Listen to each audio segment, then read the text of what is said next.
Hey everyone, Kat here, your favorite ginger bibliophile. And we've got a surprise sprint because I had planned to do this today, but I wasn't sure exactly when I was going to finish the videos that I wanted to get filmed today. And then, the other human got home early. So this is going to be interesting because normally I would film this in the living room where I can spread out. There's room for the puppies. There's a little bit more support because I'm going to have to do this at an angle. But also, I had to have some fun. Bite me! Because how else are you Grinchy at Christmas time as a redhead? And hopefully Vin will pop in and see this because I love my chaos gremlin. He always says he's so Grinchy and he hates people and he's so mean. But actually, he's a very, major sweetheart and I love him. If you haven't already, go check out Vin over at Vin's Corner. And he just did a shout out video today of literally all the people that I was going to do a shout out video of. So, I'll just wait a little bit and do mine so, you can get it spread out. Because, hey, it doesn't matter that we're shouting out the same folks. You might not know him yet. So, you might have to go to my channel to find him. Or you might find me through him. So, it's all the connections. But since, normally I would dress up and do the, set the scene with some music in the back. But again, we're not in the living room, so we're going to see how this goes. Because I'm trying to do this. It is not working out. But it should be very interesting to try to manage that without the space, because my laptop that I'm recording this on is on my little table. So we'll see. Because I've got that far. I still have all of this to do. So, only 75% left. But we're going to go with the easy stuff and just fill in all of this. Maybe, probably not. Because even if I go long this time, we ain't getting all of that done. So we'll see how far we get and if anybody pops in and joins us. Because, hey, if you don't have anywhere to travel or cookies to bake and last minute stuff to wrap, come hang out with me. I'll keep you company. And then I'm going to give myself some extra chins because how else do you, untangle all of this? Yes. And all my nails have been snapping lately. That one broke below the quick, so that'll be fun to try to separate it with. But let's see if we can do it without losing any strings or our tiny grasp of remaining bits of sanity. Who knows? I'm very doubtful, but we'll see what happens. Whee! Which, that needs to move because I already know it's going to tangle. I gotta hold it between my knees and go, stay there. Otherwise, they get all knotted at the bottom. So let's see, we got 3. We're getting there. Woo! Let's see. So close. Maybe all is being mean. It wants to twist and tangle itself up, but we're not going to give it permission to do that. No. Don't you be a butt. I will fight you. I'm a redhead. I'm stubborn. I will win. So just give in to your hairy overlords and separate without a knot. There we go. Woo, we got one.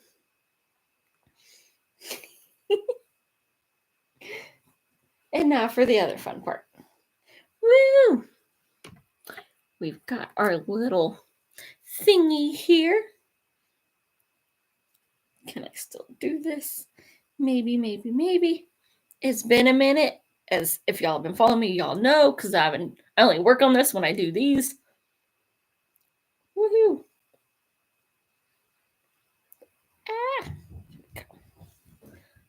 Oh, it sounds like Franny just hopped off the bed.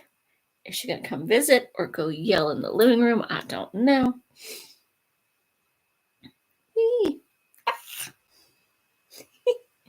Yep, this is definitely extra chaos in here. So it's very fitting. Gotta have the chaos. Woo. do it? Can we do it? Maybe. Let's see.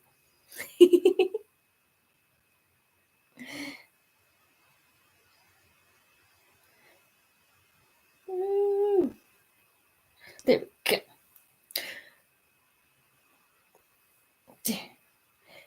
First part done.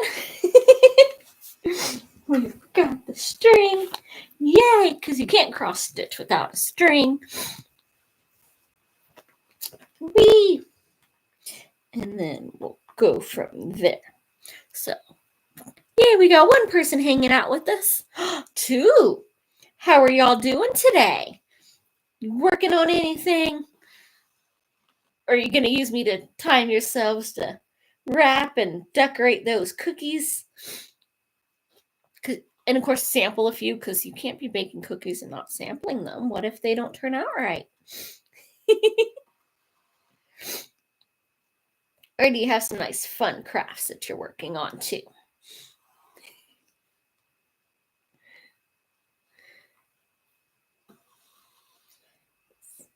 I've only been working on this for like a year and a half, and stops and starts.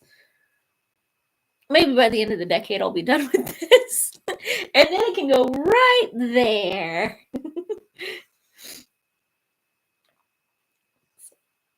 We'll see what happens.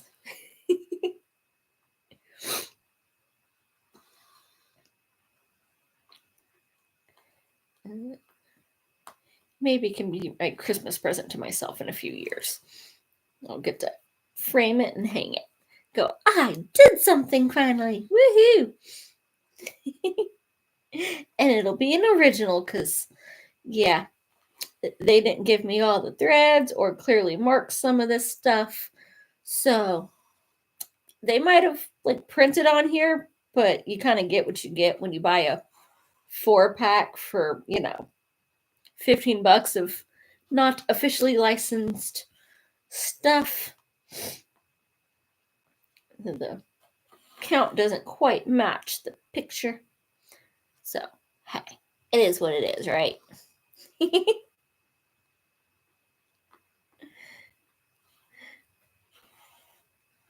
Jenny, hey, how are you? Oh, thank you. I'm getting a little grinchy with it. Bite me. If I'm not going to wear it at work where they don't pick up on it, I got to wear it on here.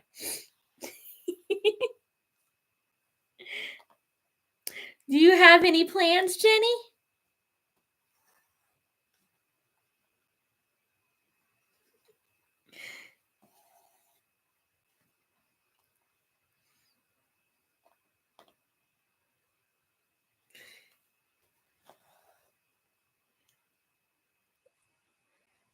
I haven't really been in the baking mood this year, but I am playing with a new sweet potato, casserole recipe. Instead of all the normal spices, it's just butter and vanilla and some sugar. But I'm going to put the spice on top. Because, if it doesn't smell like cinnamon in your house, is it really the holidays? So, I'm going to get nutty with it. Which I can do because I'm the only one that'll touch it anyway.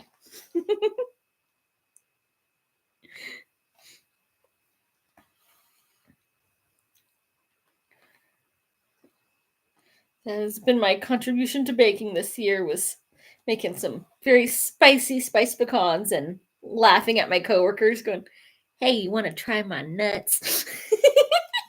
Some of them couldn't handle the spice.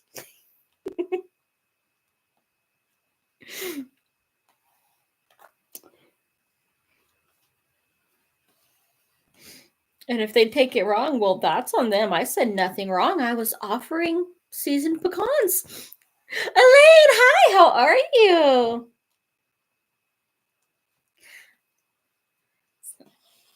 What have you got planned for the holidays? I know you've got a live stream coming up tomorrow, or not tomorrow, but Thursday. Are either of y'all going to visit anyone or have them over? spend the day getting sugar high or, some spiked eggnog.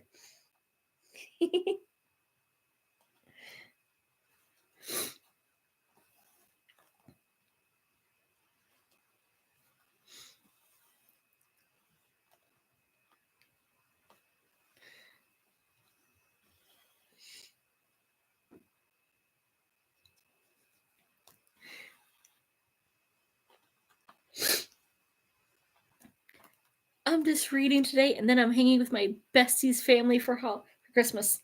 Awesome. Sometimes the bestie's family is the best family. Heaven knows, like, half of them were claimed by my mom. And I think she liked them better. But that's okay. I liked them better too.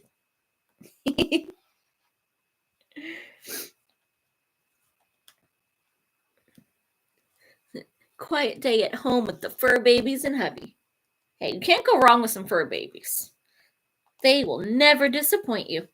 They'll lie to you and pretend that they haven't had their treats or anything yet if you weren't in the room when the other person gave it to them, but it's all good. Maybe Lord of the Rings marathon over the next few days. Nice. I mean, it is a holiday for stuffing your face, and the hobbits do love to stuff their face. So it kind of works.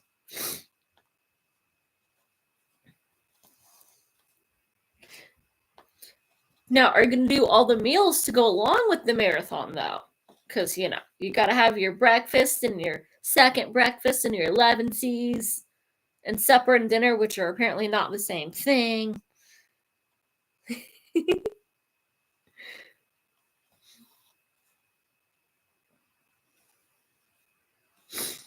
That's usually my New Year's plans, Elaine, but this year I have to work. That's rude. You should tell them to kiss off. You're watching Lord of the Rings. I'd say you could sneak and do it on your phone, but it's just not right. Like, you need Lord of the Rings on a big screen to properly appreciate all the battles and the eye candy. Because Aragorn, except for when he's cleaned up, because, who wants a nice, clean shaven, washed up guy? But Ranger Strider, oh yeah. Gotta enjoy that eye candy. Legolas wasn't bad, but Aragorn's way better. Bricky, movie 1, lunch 2, hubby has a nap, supper, and movie 3. Lovely Shredder. Oh yeah, I don't know who got to do the casting there, but they were very lucky ladies. Like, ooh. There weren't very many bad-looking ones among the bunch.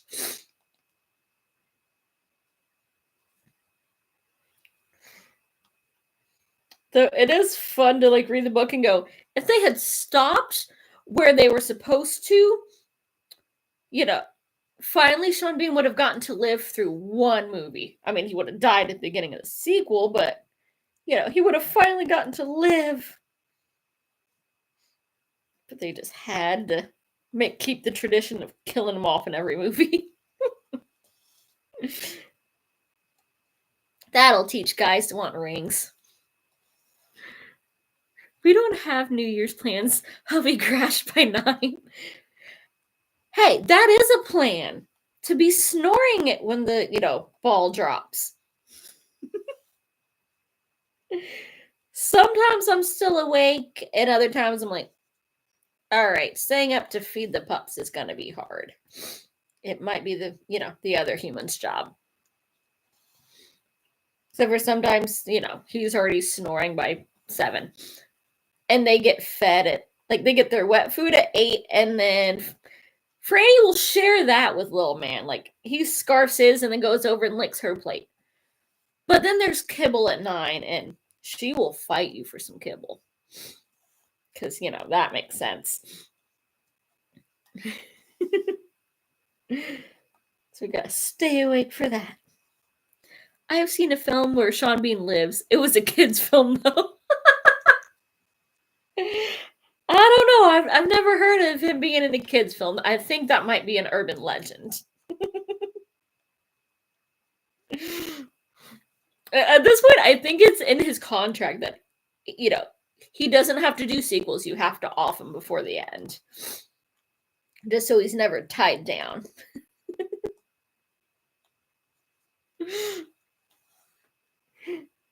I don't know how that happens, but like now it's just his MO.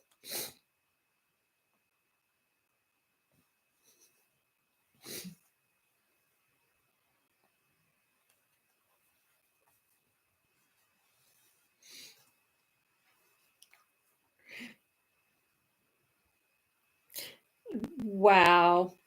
I just looked at this and realized it is very wrong. On top of Hermione not having an arm, Ron and Harry, like, I know that's supposed to be them holding up their wands, but it just looks like they're doing a salute.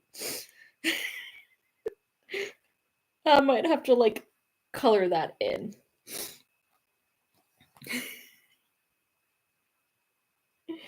Oh my jeez. And they didn't give me any brown thread for the wand. The film has two titles, Tom and Thomas or the Christmas Twins. Yeah, I have definitely never heard of that one. The only Tom I can think of is Tom Hanks or, Tom and Jerry. And I don't think he was in Tom and Jerry. That would be kind of fun, though.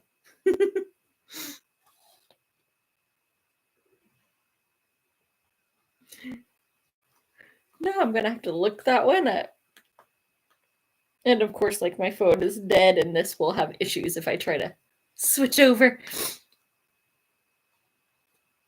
No. I was watching Red One on Prime the other day. I was like, okay, like maybe I know it was an Amazon film, but the way it was showing up was like, oh, this is a you have to pay for it thing, like some of the other stuff.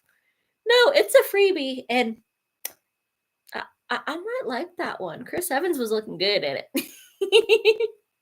There's a very young Aaron Taylor. I have no idea who that one is.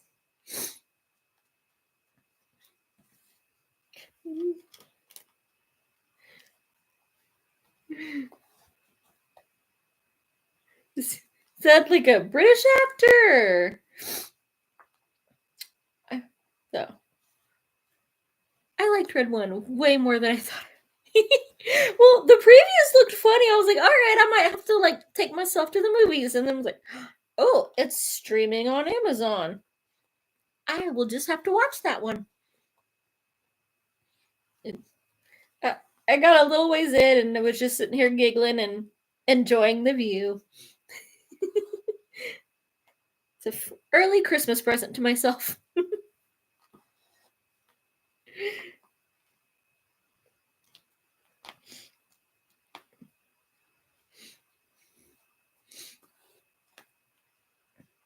Because, yeah, you can't go wrong with starting a fire. Like, that's just horrible, and I enjoyed it. He was so sneaky. Aaron is the guy who played Quicksilver in the MCU. Oh, okay. It's like that sounds familiar, but yeah, he didn't last very long. Poor dude. Yeah. They don't get names unless they're climbable. For the most part, they're just character names. He didn't do it for me, so he just gets a character. Or they have to do a crap ton of really cool stuff. Like, Rock doesn't do it for me, but I know who he is. Watched a Robin Williams movie, can't think of the name. He is gay, owns a club, has Nathan Lane. Oh, Birdcage, I think.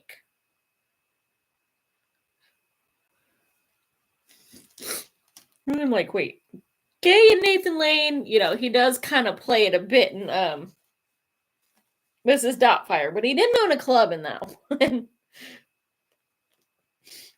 That was one of those few ones that my mom wouldn't let me watch. Like, you have to actually be older. You let me watch Terminator at 3 years old, but I can't watch that. It's Robin Williams. To this day, I don't think I've actually seen it all the way through. I've only caught bits and pieces of it. But you can't go wrong with Robin Williams. I don't care what he does, it's always giggle worthy. And his stand ups were really fun too.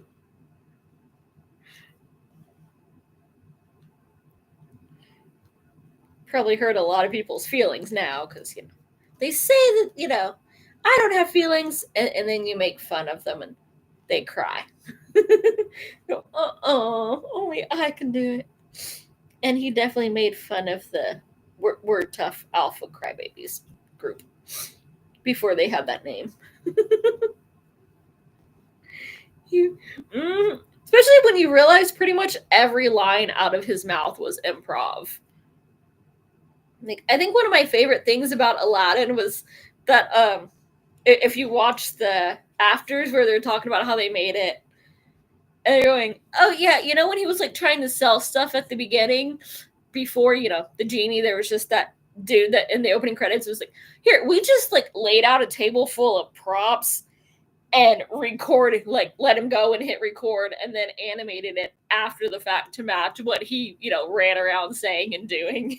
It's like, so that whole opening was just, ooh, let's play. What can I come up with? And that was pretty much his, like, every single thing. And it was always gold. My parents rarely stopped me from watching or reading anything that I probably shouldn't have. They let me learn my lesson the hard way. My mom vaguely tried, except for, she worked, so I was at home with my two much older brothers and, dad, who didn't know if I was home or not. Like, I could be sitting under the table and he would think I was at grandma's or my friend's house or something. Remember, I got to see my first R-rated movie at 6 because he wanted to watch sports without us bugging him. He was like, get out of the house. Be back when your mom gets home. So we went to the theater across the street and watched Tombstone. He had no idea.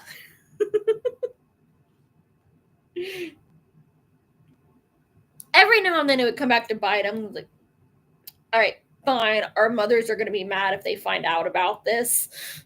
Because there's not a lot of girls in my family, and I was by far the youngest one. So it's like, we're not getting in trouble with her grandmas. And that was pretty much the extent of it. But then grandma gave me Interview with the Vampire without knowing what it was. Oh yeah.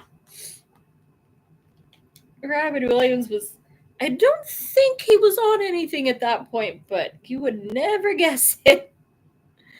I was watching Alfred Hitchcock Presents before I was 5, older. Mm-hmm. The things you get into when you have older siblings. It's like, here, they can raise you. Oh crap, they still need some raising. Well, whichever one's a mature one is going to be sticking it up.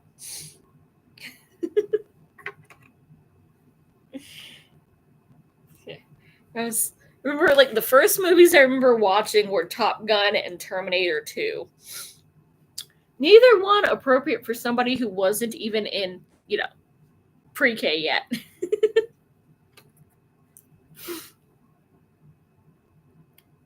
But watch them, I did. And ended up crushing on Tom Cruise and Arnold Schwarzenegger, because, you gotta have the troublesome ones when you're a kid. That might explain some things wrong with me.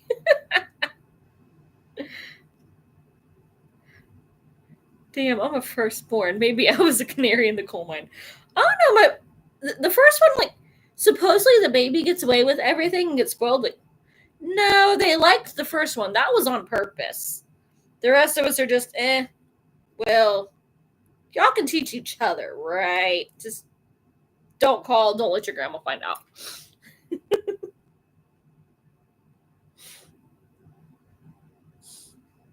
But according to TV, that's not how it works. So I don't know if that's real or if that was just a, family thing. Because supposedly the youngest and the daughters are supposed to be pampered and get away with everything, and that was so not how that worked. Though it did teach me to be sneaky and pick locks.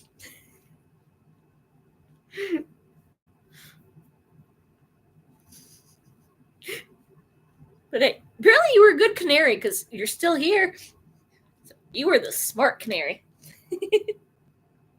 Guess that's why Stephen King didn't freak me out. Hitchcock, much scarier.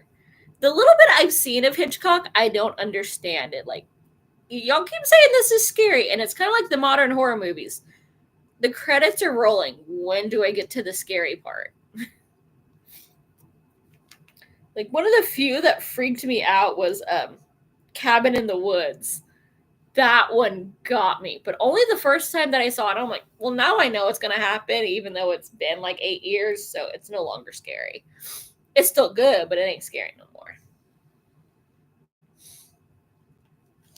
And VHS was just funny. I remember watching that with a friend, and then like we were ignoring it, and it restarted itself.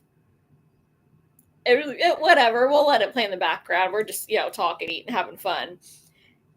And it replayed 3 times, and each time it was a different length. I was like, oh crap. The DVD of the VHS is, possessed. And it keeps like skipping to like all the murder scenes. I think it's trying to tell us something. My friend was just in the corner rocking and doing the Bloody Mary thing. It was a good night. Stephen King didn't even scare me as a kid. Pampered? What? Not in my house. You had to watch it in the 1960s before everything was everywhere 24/7. I remember, I think my first one was we were watching The Birds in my 9th grade lit class, which I don't know what they were thinking. Like, this woman should have been like the sweet little kindergarten teacher, and she got stuck with high school freshmen. I remember showing us that and then laughing at my boyfriend at the time because apparently he was terrified of birds. I just thought the dumb blonde was a dumb blonde. Like, oh, yes, like in every movie. Let's go upstairs and trap ourselves in the attic when we can't fit through that little window. That's not gonna backfire, stupid.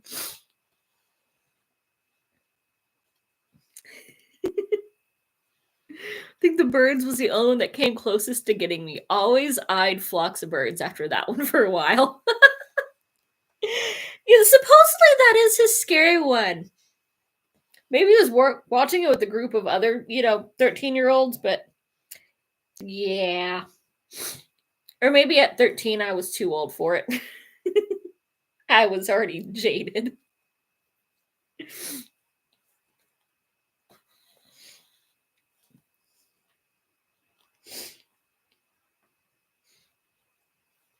They always, every freaking time. Like, then again, I guess, if the main characters had any kind of sense, the movies wouldn't last that long. Kind of like in the books, if they listened to me, like the bad guys would bite it way earlier. But no, the characters have to like be stupid and not do what I tell them to. And so we get a couple 100 pages of the bad guy getting away with it until he finally bites it. Kind of like Fourth Wing. I kept telling her to have her dragon eat people, but no. Did the dragon eat anyone? They would have been nice, like, dragon mozzarella sticks. Yelling at the TV doesn't stop them. I know, I try.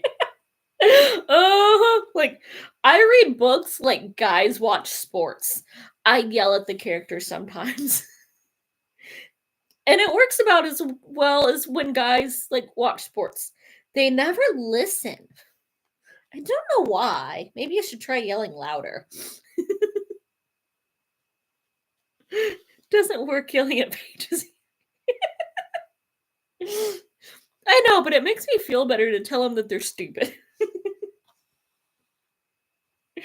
And then I come on here and do, reviews or at least wrap ups and tell you how stupid they are.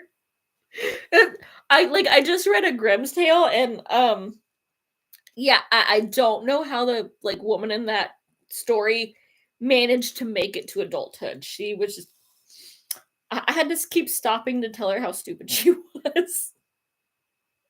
They didn't say she was like an inbred blonde, but I'm thinking she was like, ooh, this could go in my hair, but let me drink it. Woman was just stupid. And every time I told her she was dumb and that was a bad idea, she went ahead and did the bad idea thing. Even Franny was not having it. Was like, this human dumb. I'm just gonna sleep through it.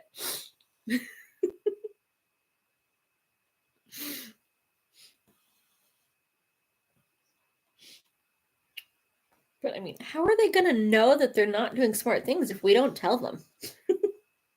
Or yell at the author. Same could be said about Violet from what I've heard. You've got the most powerful dragon there is. You've got enemies. Nobody can punish a dragon. But yet, your dragon could just fry this sucker. And instead, you're going to let him beat the crap out of you and break your bones repeatedly. Eat your enemies. Who's going to mess with the badass dragon?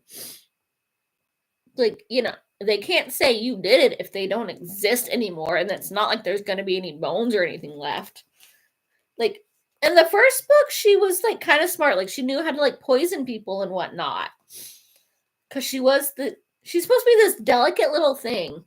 Except for when she's feeling frisky, and then suddenly damn, we can break some furniture with my back and I'm fine. Slam me into that again. Oh yeah.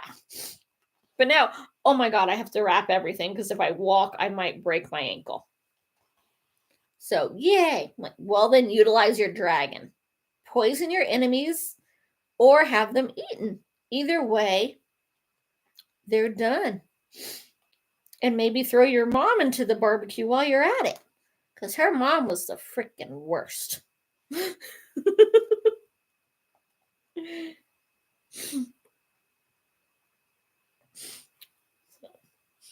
But I mean, at least she was good at poisoning folks. So I will give her that. She was sneaky about, getting her enemies sick enough that she could take them out and take their knives.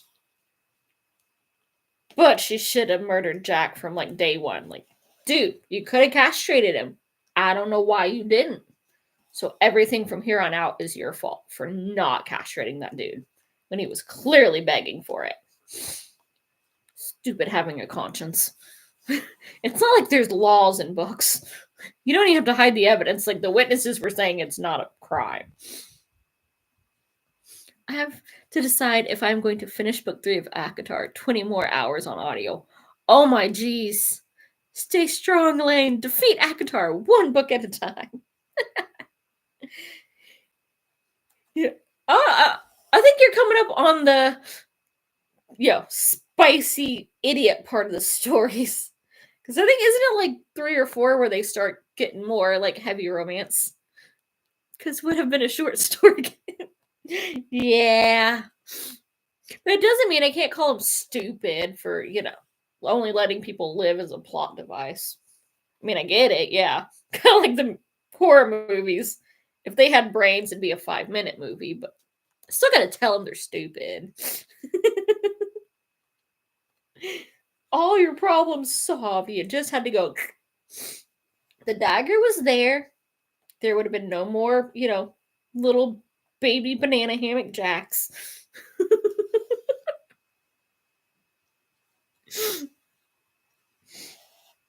Clearly, Violet wasn't a redhead. I need to read book 2 first, but the wait is crazy long. Should check for book copy again.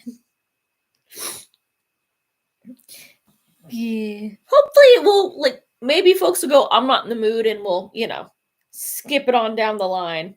Because I've definitely had somewhere I'm like, I still got 4 months on this. Oh crap, it's here. I already had 3 books queued up. Except for the one that I really wanted. I've had How to Murder Your Employer on hold since, end of April. And it says I still have a month to wait. I really want that book, and I really want to get caught reading that at work, and then going, what is that title? I'm just taking notes. So about my raise, and, that one that doesn't do their job getting 40 hours while I do their job for 20. We gonna fix that.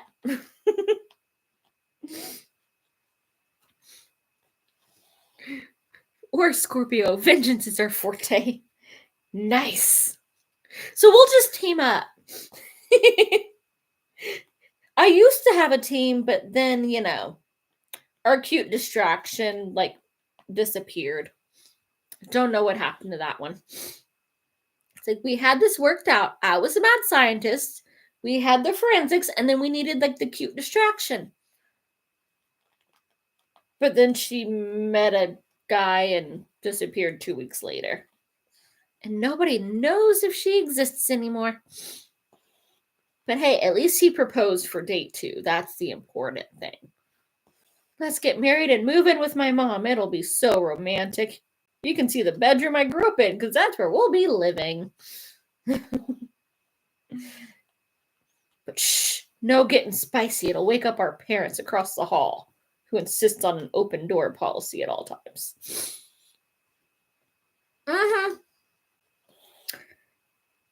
But hey, when your whole life is, I want to be Cinderella, if you're not going to, marry me and adopt kids to make sure I have a daughter, then what's the point? Then that's what happens.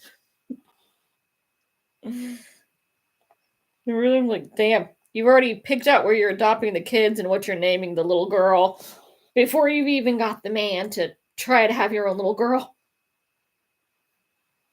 Maybe you want to assess technique. Oh, God.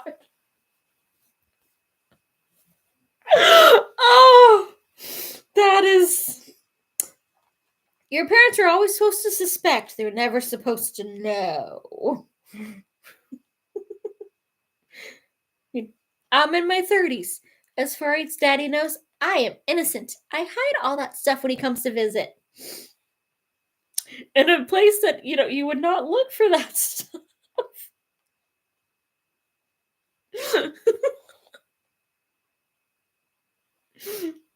No, son, it's done like this. Oh, God. Just ask your mom. It's like, women don't like that.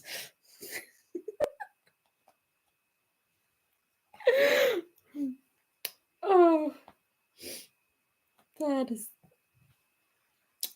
Some families, that probably is how it works, too. Of course, again, your son is also, might be your uncle, and it gets a little complicated. Oh, jeez.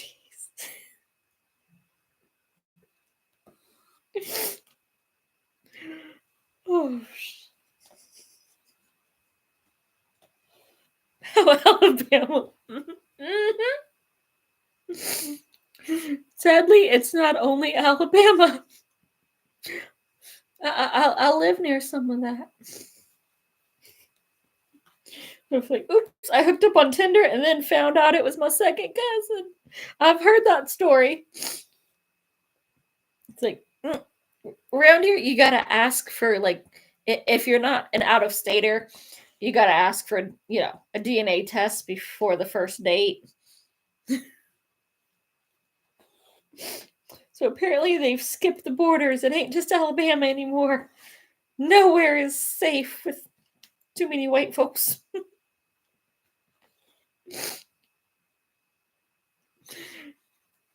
Yeah, it's bad when you walk into conversations discussing how many cousins back you have to go for it to be legal. Like that, if you know they're a cousin, that's an automatic no. It's not, oh well, it's third down the line, it's legal. you knew you related. That is no. Like I could see like if your parents were, and nobody knew, like y'all didn't grow up around each other, y'all had no flipping idea. But if y'all have met before at a family function, that is a no. Like clearly somebody knows y'all are related. Y'all know y'all are related. That's a no. Hey Alan, how are you? Heard you petted a baby. It was a mini donkey, so it'll be a baby forever. They're so cute. And apparently they really like their butt scratched. Heads not so much. They're like Franny. They throw that butt around and go, pet this. Not just there. I had a student mother was actually his grandmother. She married her. Oh, that's just wrong. I heard a story about a girl that accidentally married her. Like, was one of the parents just sleeping around or like regular visitors to, the fertility bank? And like, oops, I got 60 kids I didn't know about? Or did like they know they were, brother and sister? On a bus and earned, not working. Nice. Everyone's so they're like, what the heck is this about a baby donkey and relatives hooking up? Earbuds no. Oh, the whole bus is gonna be confused, and I love it. And also autocorrect, because that's evil. It's like, wait, that's gotta, is that an autocorrect or a typo? And my brain doesn't want to translate the correct word.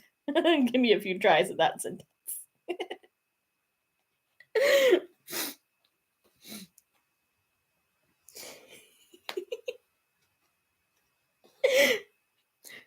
So what's your crazy story today, Alan? How are you? And where are you headed? Yeah, the dad was a very active sperm donor. It turns out they have a lot of siblings. That's messed up, but it's at least that's better than we were raised together and like knew.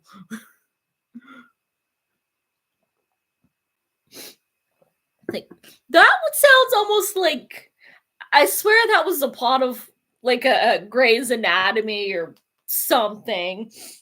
It's like, oh, we're in love. Oh, we're having trouble having babies. That's why, like, there's some genetic problems that get passed around since y'all have a lot of the same genetics.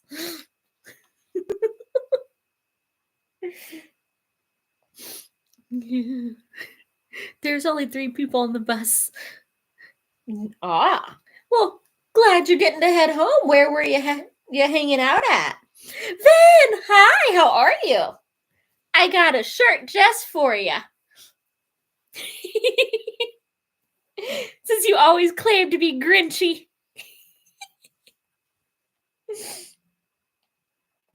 Were the people chaotic messes, or did they, surprisingly manage to almost behave despite it being retail and Christmas Eve? Reading Leonard and the Hungry Paul. Nice. Are you enjoying it so far? Xmas Eve always dies off, to be fair. Grocery store. Ugh. I'm sorry, Alan. Like I would grocery stores the day before any big holiday. Oh my gosh. Like I think I went grocery shopping last Tuesday. Like, why are there so many freaking people here? We still got a week to go, and it was already like lines and like I'd like to move my cart, but we got somebody here, and that one just standing there blocking everything, staring off into space. But I have Fireball, so yay! So we know what you're going to be doing tonight, Van. Van chicken waves. I was calculating my starting stats for 2025's reading and just trumped. Oh, jeez. So what are your stats, Jenny? Have you already traumatized for next year? Were you trying to figure out how much you'd have to read to get, half of your ebook collection out of the way? I used to drink Fireball on planes. Every time I hear Fireball, I just think of that. There was a line in some movies. Yeah, most people call that cinnamon. I think it was like a candle or something like, oh my god, this smells like Fireball. Like, I'm surprised I haven't been called that yet.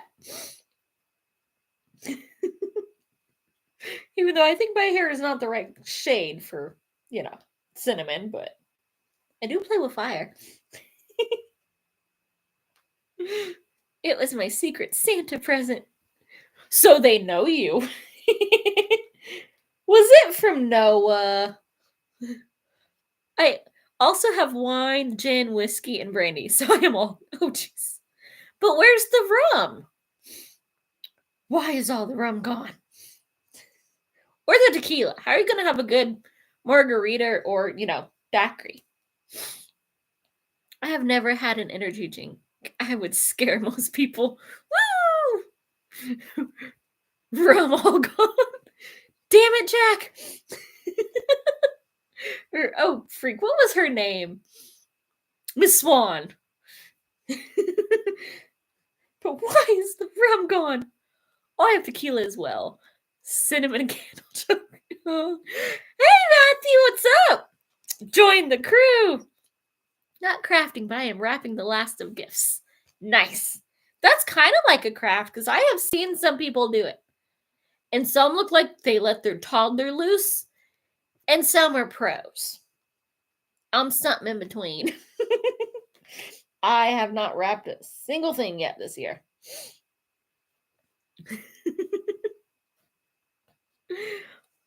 Opening series is currently 144.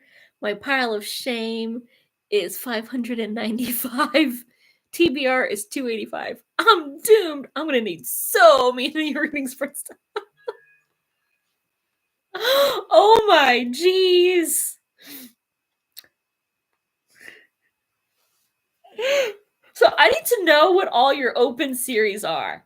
If it makes you feel better, we can link up and do them together, because I have been recording a series of all the series that I have started since starting BookTube. I made the list.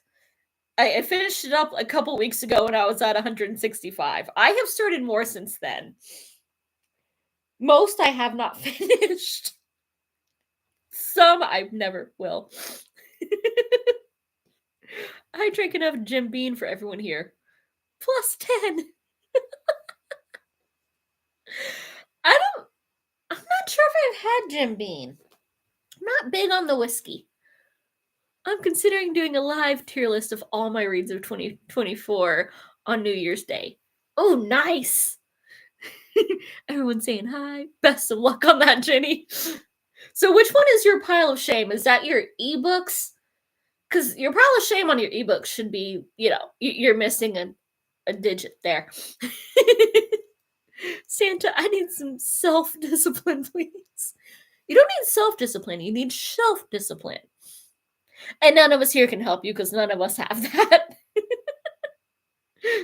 Self-discipline is overrated. It's gotta be ebooks. Mm-hmm. Jenny, you have to learn to DNF the crap. Yes, and don't buy the entire series before you read the first book.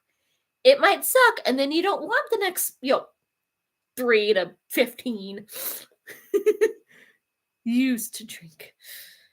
Yeah, I had to quit too. So mine was, because blood sugar, which is rude. I got Scottish on both sides, and I can't drink anymore. How else am I supposed to fall asleep without medication? I gotta destroy my liver one way or the other to fall asleep.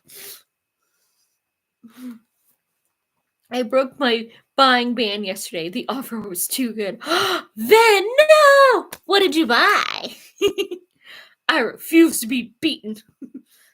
It's not being beaten. It's you're no longer wasting time on books that don't deserve, to be read. They should be ashamed of themselves for being horrible. That's a lot of books. I think she might be the only person here that has more ebooks unread than I do. So, in my defense, I saw a book on Goodreads and thought I would add it to my wish list on Amazon for later. Oh no. It's always a good story when it starts, so, in my defense. Or the other one is, what happened was. It was $2.39 brand new for the hardback. Oh, that's not fair. I can't get an ebook for that. Or a used paperback. Kind of like how I didn't get free ebooks. I had $1.78 of ebook credits, and there are 2 books that I really wanted for 99 cents. And they're like, oh, your ebook credit is going to go away in 2 days, and these are only on sale for 2 days. Like, fine. Between that and the gift card I got from my bank, like, I bought 2, but I'm already reading 1. Thin pile of shame is books that I keep planning to read, start, then move on to another. That is... You've been hanging out with Jaleesa, haven't you? Even she only has like 70 books that are started. You're outdoing us all, Jenny. Thank you. It's called Surviving the Dome. It's a YA sci-fi. I couldn't not buy it. And soon we're going to be in a dome. At least over here, maybe. Because, oh my goodness, I don't think anyone wants us anymore. Oh, and I have been sent a couple of ebooks by an author because they are not available to buy in the UK. I will never understand that. Like, why would you make a book not available unless you can't get it translated into the language? Here's my stop. Well, thank you for stopping in, Alan. Hope you enjoy the rest of your day and your dinner and your book. Have a lot of fun. Everybody saying bye. Yep, definitely be safe because the crazies are out. It is holiday season.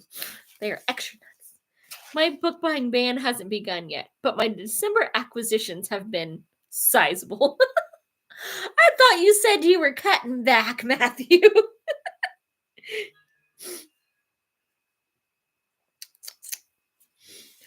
Like, I haven't given in yet, but that's only because the books that I have to have are not out yet. And, well, I haven't been to my used bookstore since like September, and I don't see it happening anytime soon.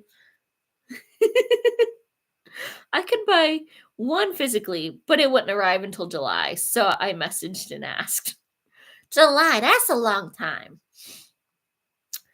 I'm waiting for one in February that I've pre-ordered, and there's another one coming out in May, but they're not letting me do the pre-order yet. I am in January. Nice. Yeah. After you use up the gift cards that, of course, you're going to get because, it's like, I don't know which books you already have, but I know you like books, so here's a gift card to buy more books. And I'm like, well, I have the gift card, so I have to use it. Reminds me, I should probably check the mail because I haven't got any cards except for from my realtor. And there's 2 people that usually send them. So, which is pretty much the only way I will shop Barnes & Noble is if I have a gift card for them. And they always screw up my online order. And then I have to get onto them. Like, I pre-ordered a signed book. And then they were like, oh yeah, we accidentally oversold all those. And plus, it was on sale when you did it. And now they cost more than that. And you'll have to pay shipping because, yep. I was like, excuse me, you sold my book. So now I have to pay more for the paperback that comes out in a year, plus shipping. And we had a fight. They finally saw reason and gave me the discounted paperback with no shipping. But that was like a 6 email fight.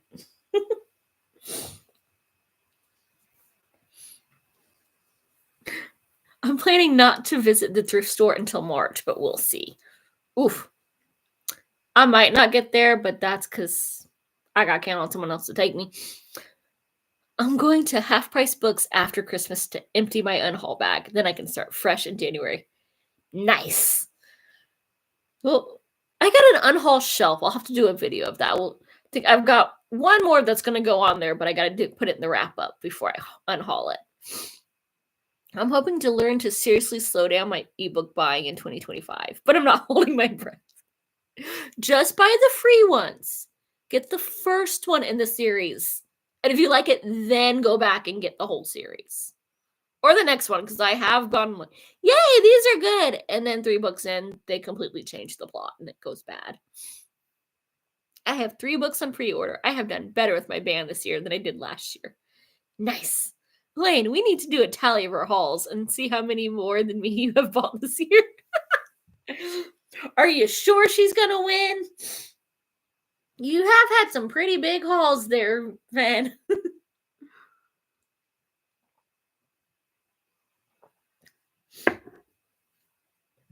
So, see, I'm only making myself wait till February.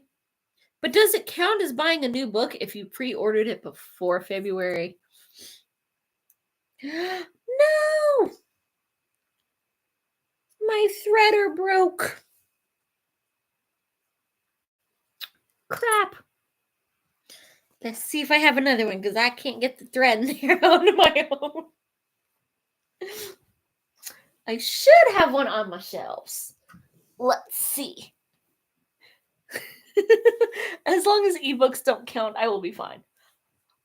We do not talk about the ebooks of shame. Pre-orders don't count. Yay! Then I might be able to make it till like June. I have to be careful with only buying one book. There's around 6 series that I have where the rest of the books are no longer available. Are they really not available, or are you just rationalizing to get to buy the whole series? I will have to go through my videos. Remember, I only have physical books. Last 3 months, I know 80 plus. Dang, Elaine.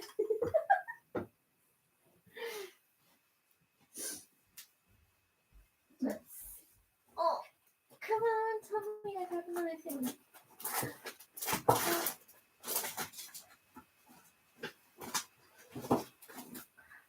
Crap.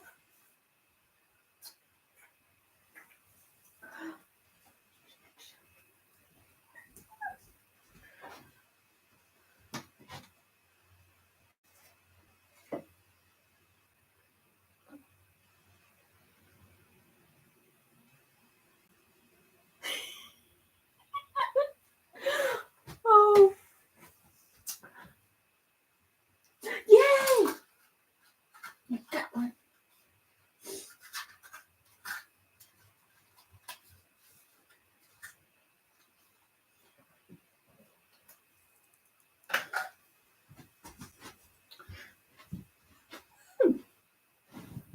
I found a spare. Crafting can continue. Let's see if I actually get anywhere this time.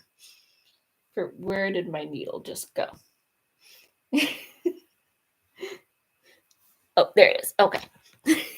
That would have been my luck. Like, what's poking me in the butt? Oh, it's my needle.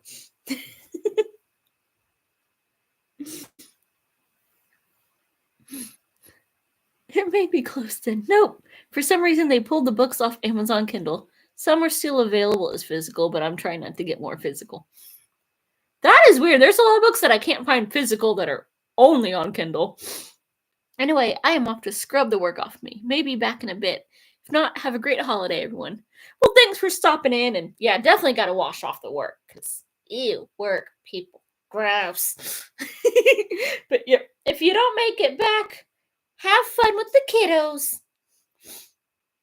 Of course, now I have to plan when to read them. Next year, Wheel of Time and Dune.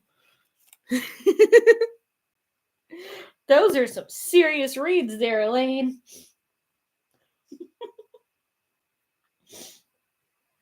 I don't know how you're gonna fit those in. They'll be like the only things you read.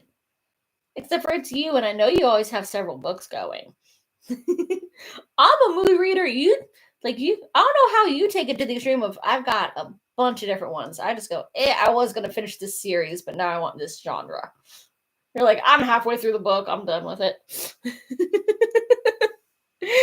See you later, Van. Let me know when you hit Dune, Elaine. I need to hit that as well. Yep, here are the chunkers. Those are some serious chunkers. That's them chunkers are scary. Some of them are fun and fly by. Some of them are as long as they look. And you never know till you get started. It's like it took me for freaking ever. And I'm struggling with Count of Monte Cristo. I don't think I've even, opened that one up in a few days. It's like I might get 1% done, which I wonder how it's doing that, because I know I'm reading more than 13 freaking pages. Meal will be good, reread. I don't know how you finished that one once. Oh my goodness. They're all chucksters, and there's so many of them. I mean, I have my Sigma 4 series that has more books than that, but most of them are like 400-ish pages. Occasionally he does a long one that's 500-ish, but usually they're 3 to 4 something. Plus they're thrillers, so you're just going, yay, where are we going to blow some people up at this time? Who's he going to get? How is this going to backfire on the rich creeps? But an ongoing series where you have to read it in order, I don't think I could do that.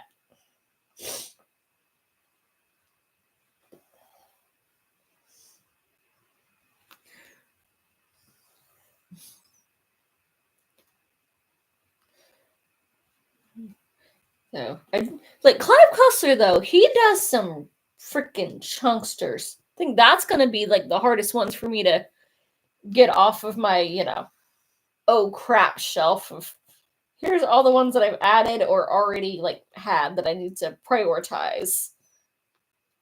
And some author that I've never actually heard of, but I got from the New Mexico thrift store that was super cheap. What? Love kind of Miss Monte Cristo, but I love Criminal and you did. Yeah, but you didn't have the 1,300 page version of Count of Monte Cristo.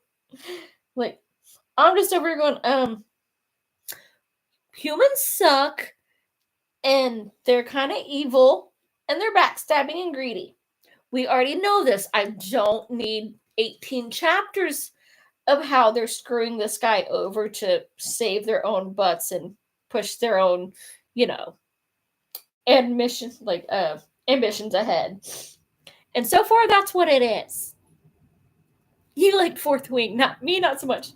Yeah, the romance in that, to me, it wasn't as front and center as it seems to be for you. Like, yeah, she was crushing, but it was easy to ignore. The sequel, on the other hand, like, that is the one where I'm like, yep, it's too front and center. And they're doing that on a lot. Like, there was kind of some romance in that pirate book that I read. Like, I could kind of ignore that. She's like, yeah, I kind of like this guy, and I shouldn't, because, he's the guy, and he sucks, and I'm not into that crap. But, like, it was there. Skim, pass it over. So I got the sequel. There's half the book is, oh my gosh, I hate him, but I hate him because I'm in love with him, and I can't access my powers without him. You were a badass, take no prisoners, daddy's girl, except for I might need to off daddy because I'm realizing that he sucks.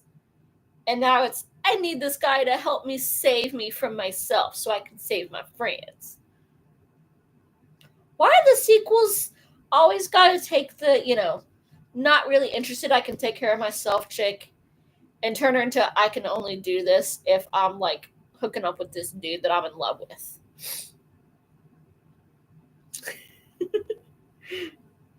True. I had to read it in grade 8 as novel study. Crazy how big. Like, I didn't realize it was that big. I think it was Ollie that was mentioning, like, all right, this is a chunkster I'm going to read. I'm like, it's chunkster. It's like 300 some pages. Kind of like Three Musketeers. And then I pulled up my version, and it doesn't even give you pages. Like, it gives you a location, which annoys the crap out of me. It's like, oh, this will take you 50 hours to read one. I mean, I know I struggle with classics, but that's insulting. You think I need 50 hours to read 300 pages? Oh, because it ain't 50 hours. Like, I had to go back and dig through my Amazon account. Went, oh, I got the public domain, like, 1,306 page version. How the heck do you have a book that dang long? That's just, they should be ashamed. I'm mad at this author already, and I ain't even started him hardly. I'm still only 13%. I haven't made, like, I haven't seen those, but rant reviews are always fun. Like, folks get worked up, and I love it. If she wasn't all gaga all the time, she may have clued into things sooner. Just bleh. To be fair, she had been, like, lied to her entire freaking life from folks you're supposedly able to trust. It makes you a little blind and stupid. And we have all done dumb, ooh, he's cute things as a teenager. Not that far, and not while we're trying to, like, kill each other, but, we've been a little stupid for a cute face in high school. Some folks never outgrow that.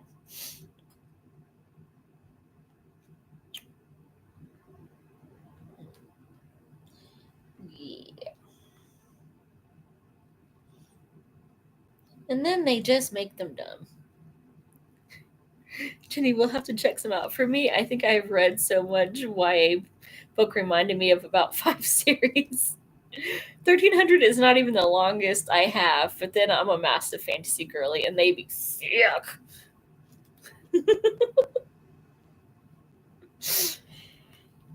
I'm getting into fantasy. Like, it's, yeah. I'm a urban fantasy girly, and those are not nearly as big as full on epic fantasy. What's she doing? Still young, dumb, can't hold her alcohol yet. I can't say nothing because I definitely was the ones of, ooh, he's cute. And he said I was cute. I'm going to sit in his lap and make out with him for it. Yeah. Then again, Violet didn't have the excuse of daddy issues. She just had his mommy wants me dead issues. Like,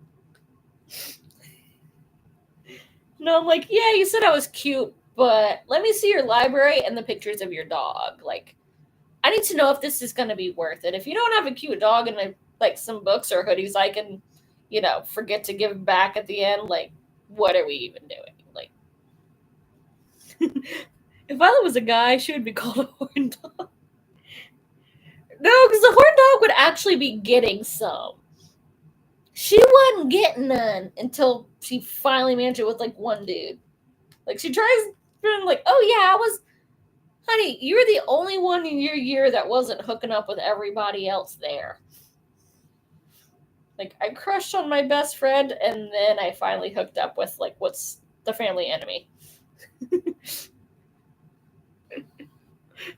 Reads with Rachel has 3 parts just for book 1, Elaine, and 2 out of 3 for book 3. Yeah, book 2, I had to rant on that one.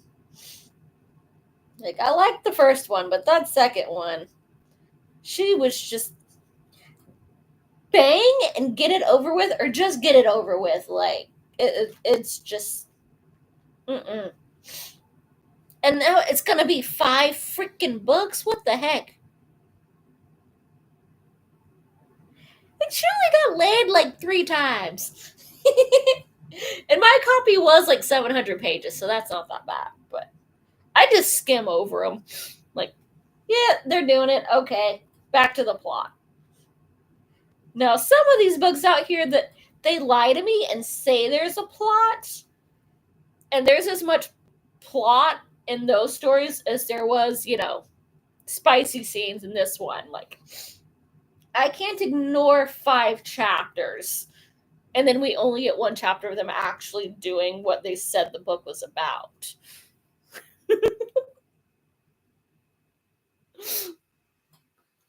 And I seriously had a book like that. It's like, oh, he did this to me, so I did that to him. And he liked it so much that he did this. And it was literally just back and forth point of view of what they were doing to each other. And then got back to the story for like a chapter or 2. And then back to, oh, we need to give you some details on, how this went down. Like, that's, you said this was a story, not a how-to novel.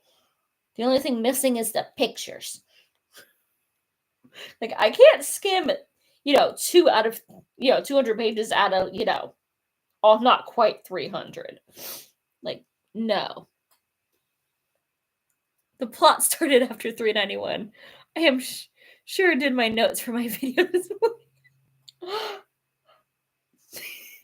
I love how it's so completely different for us. Like, did we get the same book? I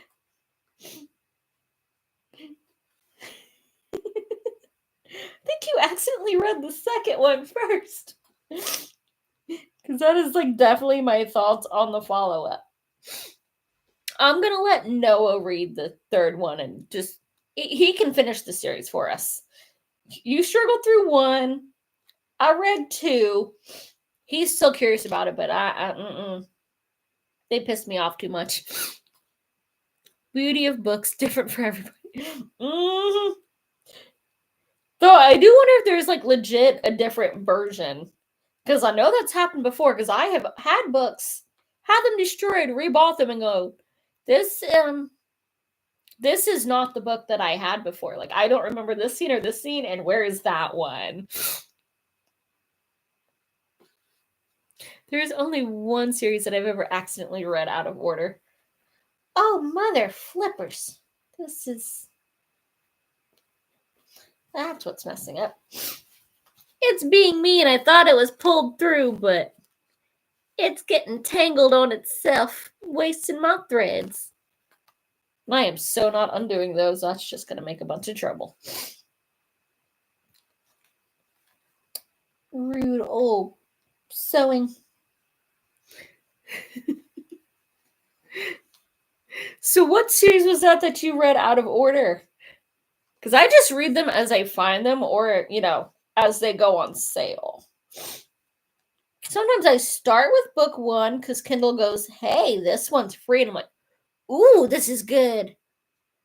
Now to wait for, one of the next, 30 to go on sale. I think that's also why I don't do fantasy. Because, like, if you read fantasy out of order, you don't know what's going on.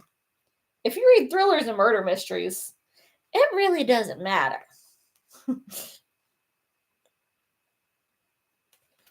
Never read book 2 of Dark Trilogy. Vampire Chronicles all over the place. You see, that's one that, like, you really don't need to read in order. Like, you might miss a little bit of character development. Go, but it's not central to, like, the story of the next one to, like, I can't figure out what's going on because I skipped this. I feel like if you do that in a fantasy, series, you're going to go, wait, weren't they the bad guy? And how did we kill that one and end up over here? There's 4 new characters that are friends and they used to be enemies. Why are you not offing this one? You didn't have powers in the last one. When did you become a wizard?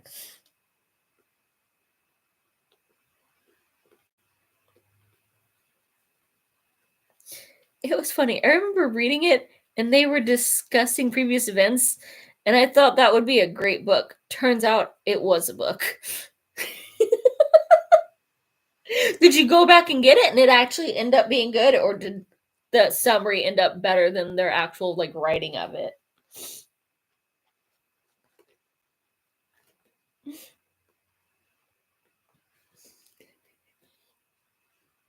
And what series was this? Because now I'm curious.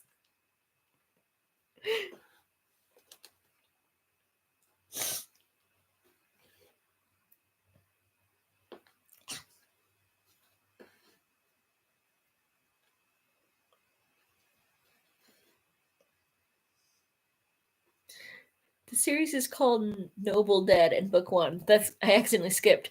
Had to go back and read. It's called. Oh, is that It's a Barb and J.C. Hendy. That sounds very familiar, but I know titles get reused. Yes, I have that one. I read like the first 3, and then went. It started changing. Because I had to rebuy, Damp Fear, because I loaned it to a friend, and I guess she thought I was giving it to her and never gave it back.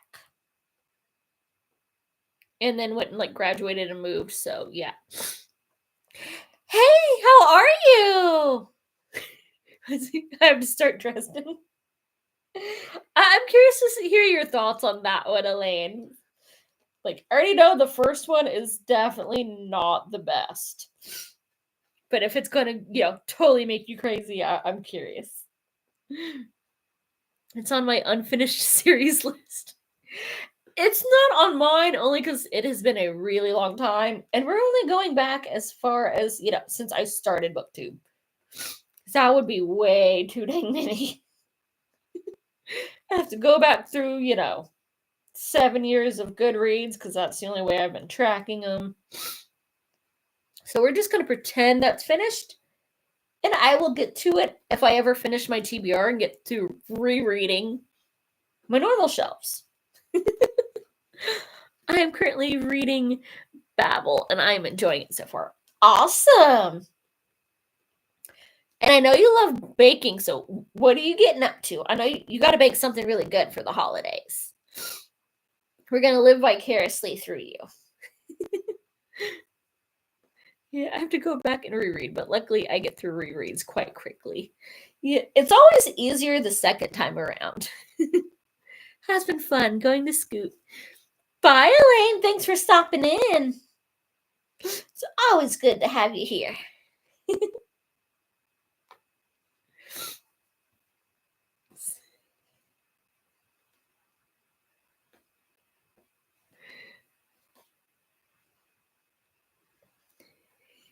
Have fun. See you after the holidays.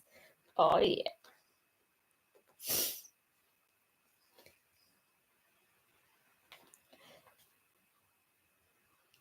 It's gonna go get up to all the shenanigans.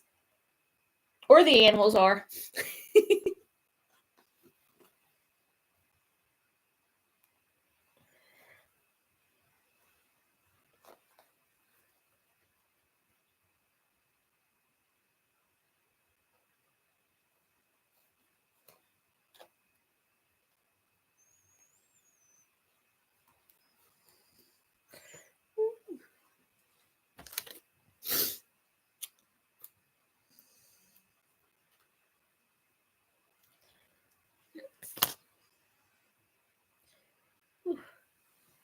This takes a toll on the fingers after a while. But I got one more string already sorted out, so I definitely have to use that one up first. Excuse me.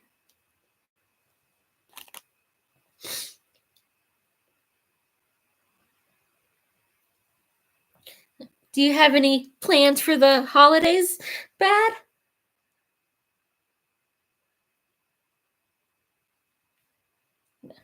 Staying home, traveling to go visit the family, baking up a storm.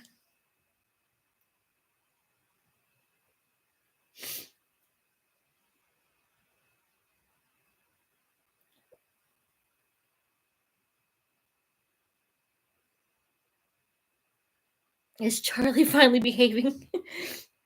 Well, now you're just asking for the moon.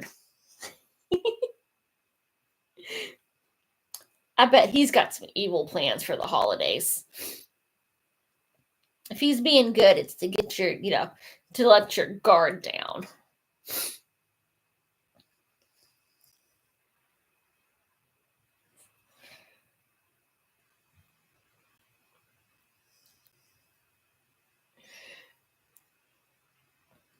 I always love all the Charlie videos. Those are just crack me up. Oh, accidentally scooted, looks like.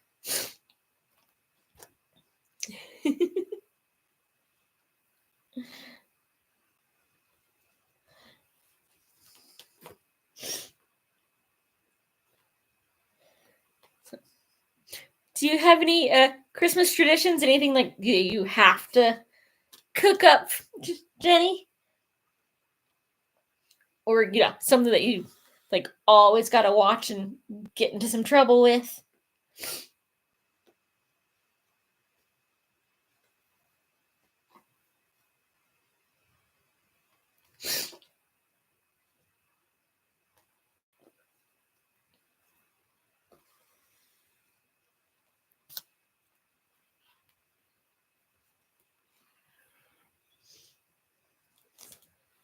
I don't cook. That'd be a war crime. Oh, that's horrible. You can't be that bad. Just, keep an eye on it so it doesn't, char. Normally, I chill with my sister with Chinese takeout movies. Ooh. Can't go wrong with some good crab rangoons. Like, I will definitely judge a place based on their rangoons. The only one that gets a pass is Panda Express. I love their orange chicken. They should be ashamed of their rangoons. I ordered them once because they were the only place in town and I was craving. They did not hit the spot.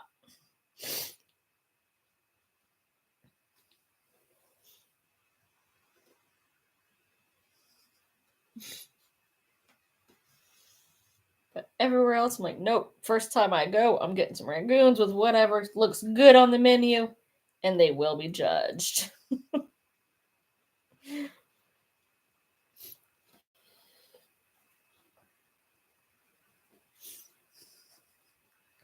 So if you can't cook, do you just like eat out all the time? Or do you have somebody that does the cooking for you? I'm a sweet and sour chicken girl. Ooh, that is pretty good. I haven't had good sweet and sour in a long time.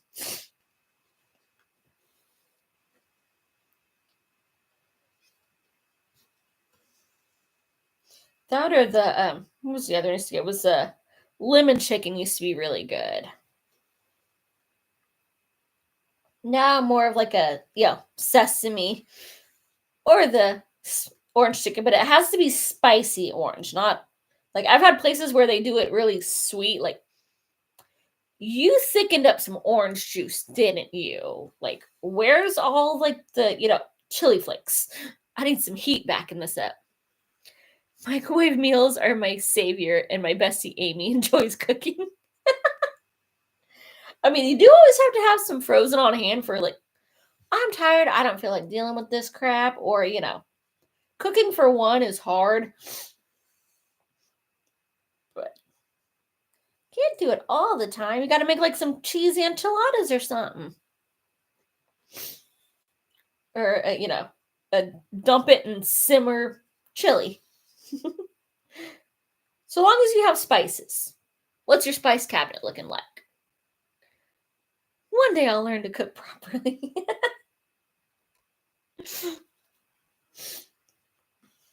Enough sauce and seasoning, you can do just about anything.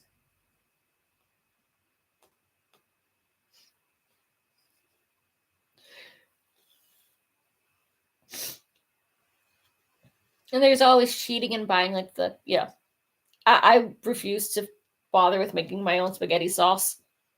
Alfredo sauce and gravy, yes, those have to be homemade, but spaghetti sauce, barbecue sauce, psh, that comes out of a bottle. Get in. There we go.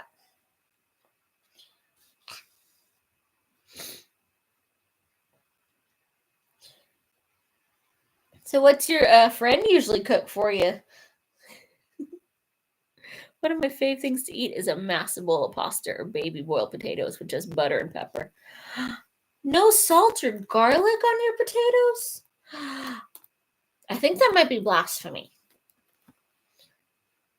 But you can't go wrong with pasta.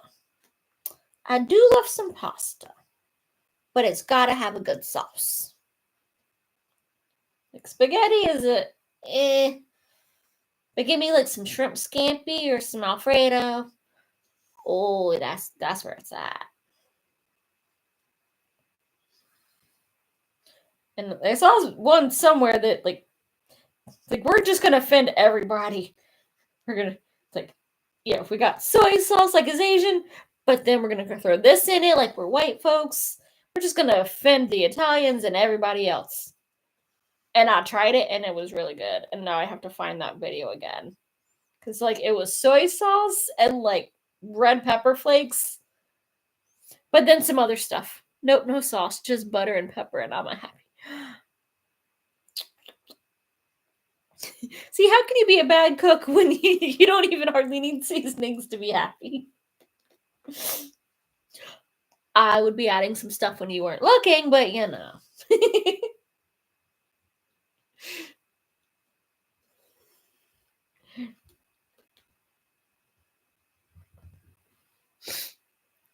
With Amy, we love Diet Coke chicken or sweet potato stovies.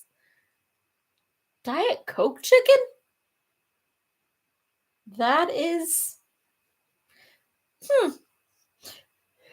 Like, how does that one work? I've heard of people, like, mixing in some, like, Dr. Pepper into their, barbecue sauce. But just the straight up, like, I'm curious about that one. Or sweet potato stove. I'm guessing that's a, baked sweet potato and you stick something else in it as, like, a filling? Never heard of a stovey before.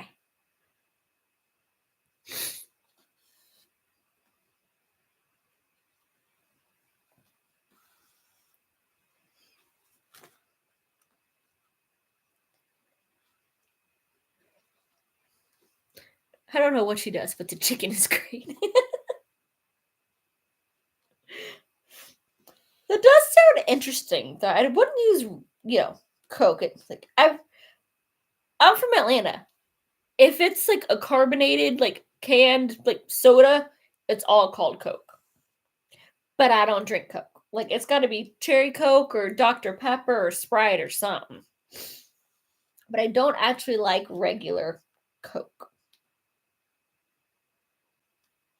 But all the caffeine would get me because it boils out everything and just makes it extra, like condensed. Stovies is a Scottish dish, but she uses sweet potato rather than normal potatoes. I do like sweet potatoes. I was actually making the sweet potato casserole before I started this up. But I decided to play with it a little bit and just do like, butter and vanilla and a dash of sugar instead of normally it'd be full of, cinnamon and nutmeg, but I'm going to put some spiced nuts on top of it and they're going to have all the cinnamon and nutmeg and brown sugar bits. So no need to double down on it and we'll see how it comes out. And if it doesn't come out good, well, I'll be the only one to know. So I'll just lie to myself.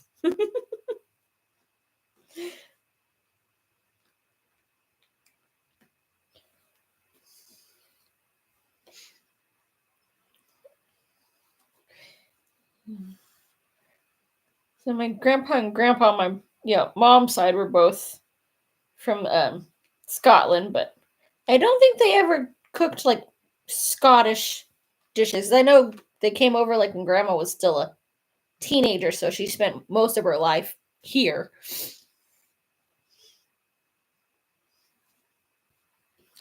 She was Scottish, but she grew up a Georgia girl.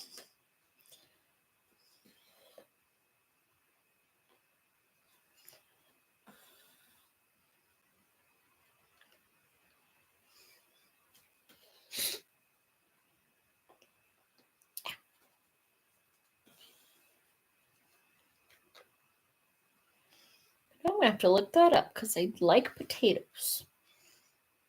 You can't go wrong with them. Stovies is a great winter comfort food. I've got my phone back there because it was almost dead, but I'm gonna have to remember that to look it up. Is it like a stew kind of a thing? Those are kind of like a good winter dish that usually have potato in them.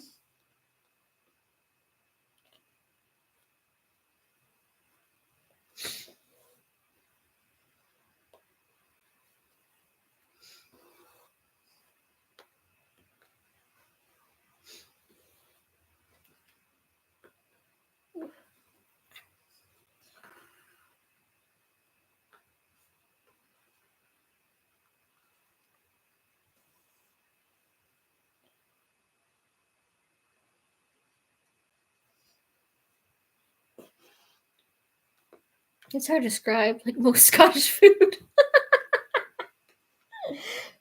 One day I'll be able to travel and actually go to Scotland, and then I'll, like, instead of describing it, I'm like, I'll just take a picture of it.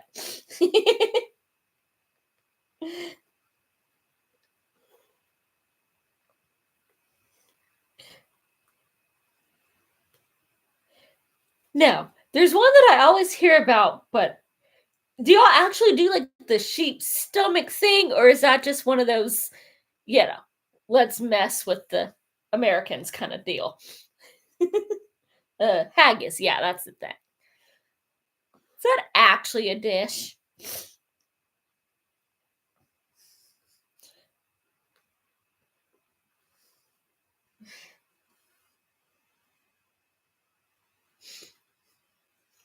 I feel like that's just y'all messing with us, and y'all have the same reaction that Merida did. Mom, you're gross. I don't care if it's a wee sheep stomach.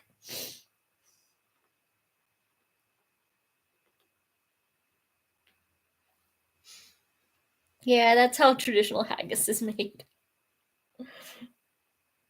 That just sounds so creepy.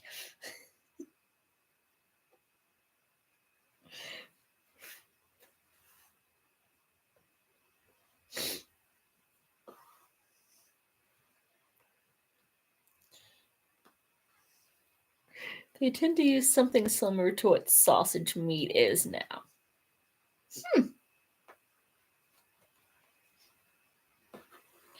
The sausage, one of those things that you don't want to know what it is. If you like it, shut up. Don't ask for the recipe.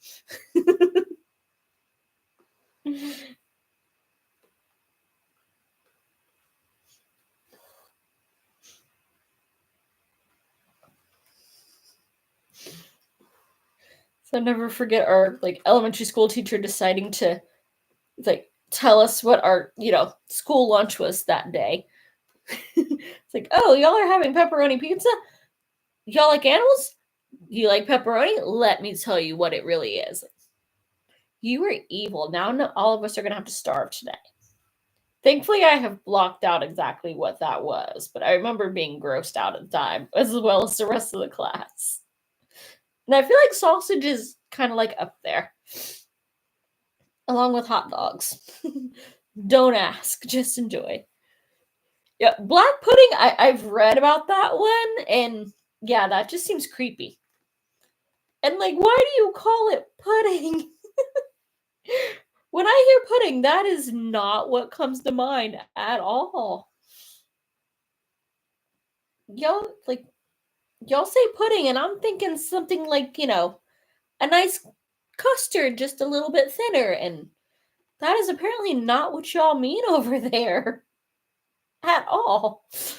Y'all just tease us with nice, desserty, colorful names, and then go, ha ha! Gotcha, sucker.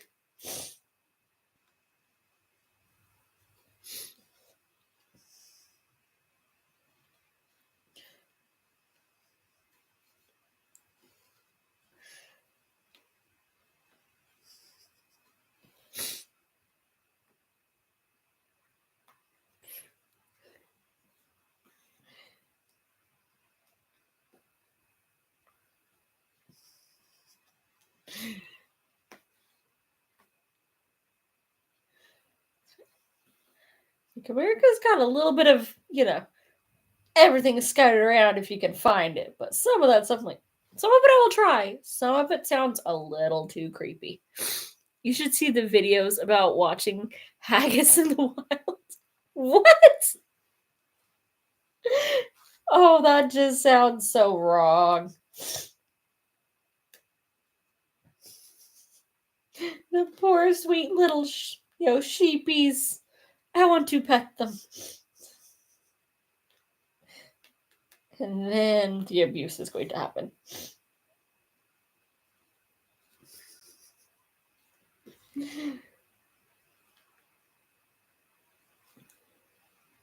Hi, how are you?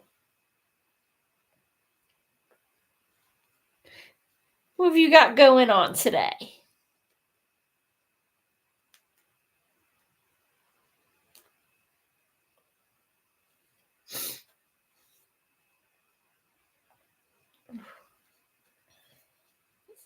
I think this is going to soon be turning into just a chat session because, this needle is killing my fingers. I am good, and you? Well, thank you. Not doing too bad. I didn't realize how many foreigners actually believe us when we told them that they were wild animals. Well, I mean, they start out as that, maybe. You got that one sheep that's just gone freaking wild. And then his revenge gets turned into haggis. I will not be domesticated with my brethren. I am working on making a journal. Awesome.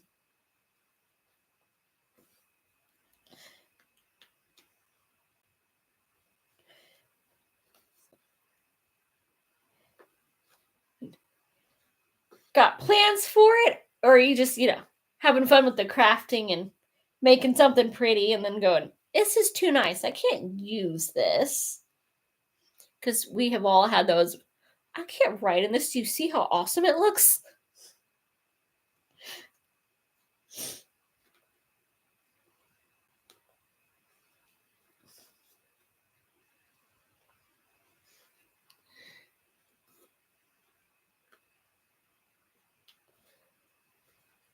It will go in my shop. Oh, nice. So somebody else will have to decide whether they can use it or just display it. I like it.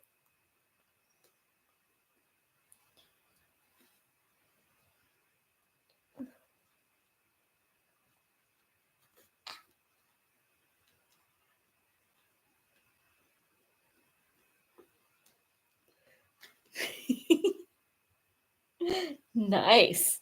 Well, hopefully you get a couple done and they sell really well.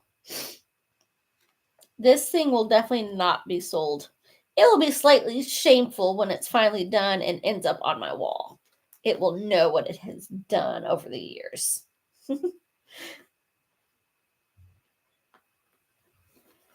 Oh, this one.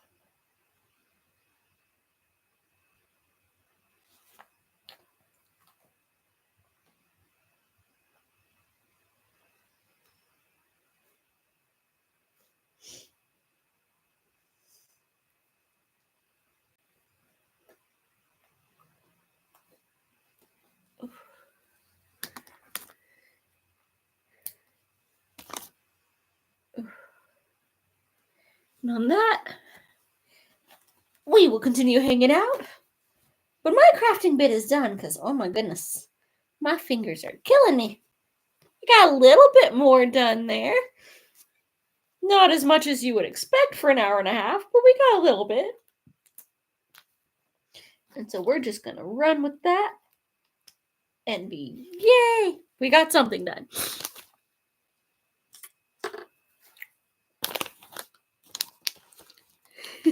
Thank you. I'm attempting to make that. We'll see how close I get to it. But either way, after the couple years of working on it, it's going to go on the wall. It's hard to craft and giggle at the same time. Oh, I managed that one. I just giggle at myself. I got a thimble and thought that would work, but oh my goodness. I could not get it to behave with a thimble. So it just makes my fingers hurt after a while. And if I can get 3 strings, I'm doing good. Usually about 2 is my limit, and then my hand goes, what's wrong with you? So, you have all the books. I have all of these strings. But they get split in half, so double that. That's what I've got left. One day I will finish.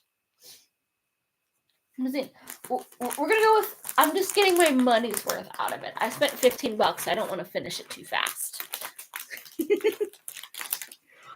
Oh, yes. If we don't laugh at ourselves sometimes, we would have to cry. So we're just going to laugh at ourselves. Excuse me.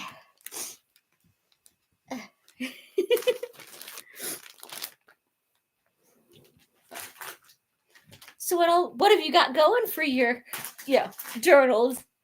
What kind of theme do you have? Oh, thank you. If we don't, others will. So sometimes they'll laugh at us either way. But I like to be in on the joke with myself.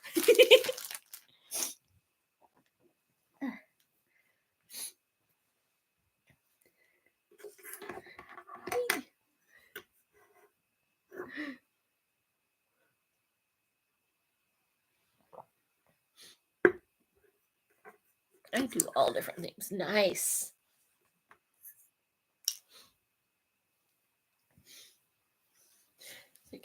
I've tried the journaling thing.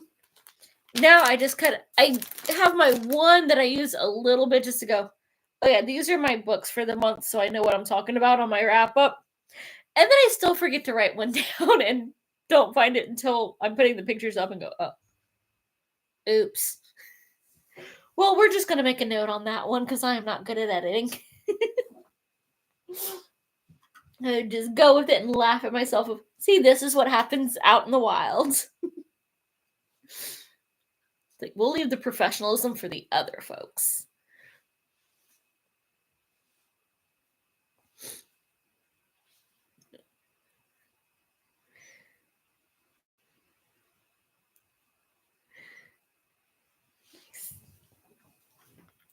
Do you have any plans for the holidays?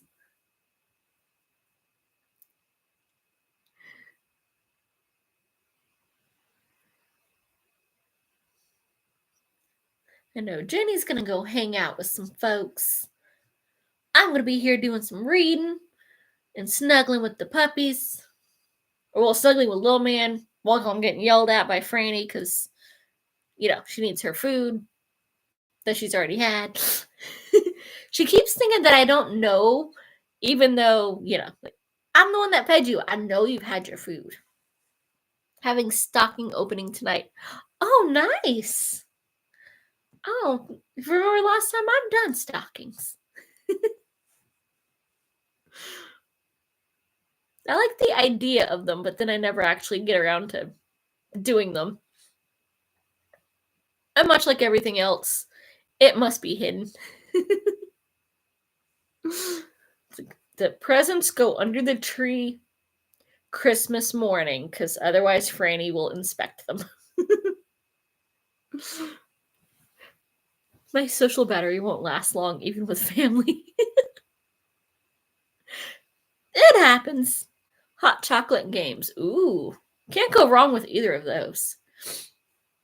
Put on a good movie in the background. Get that atmosphere going. Oh, yeah. It's like, I'm very much it's got to be Home Alone. So, I guess, I haven't watched Die Hard in a while. That's a good Christmas movie. But Home Alone always gets first dibs.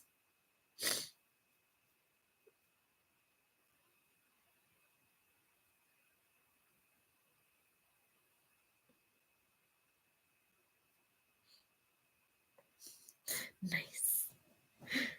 I think I've only watched the first one. I might have seen the second once or twice, but the first one is classic. It's like even the little kid generations know that one. Red One might become my new favorite. I've got to finish it. I watched half of it, and then got distracted and had to go do stuff. So I might finish that one tonight. I just watched A Biltmore Christmas, which was really good. Huh. I have never heard of that one.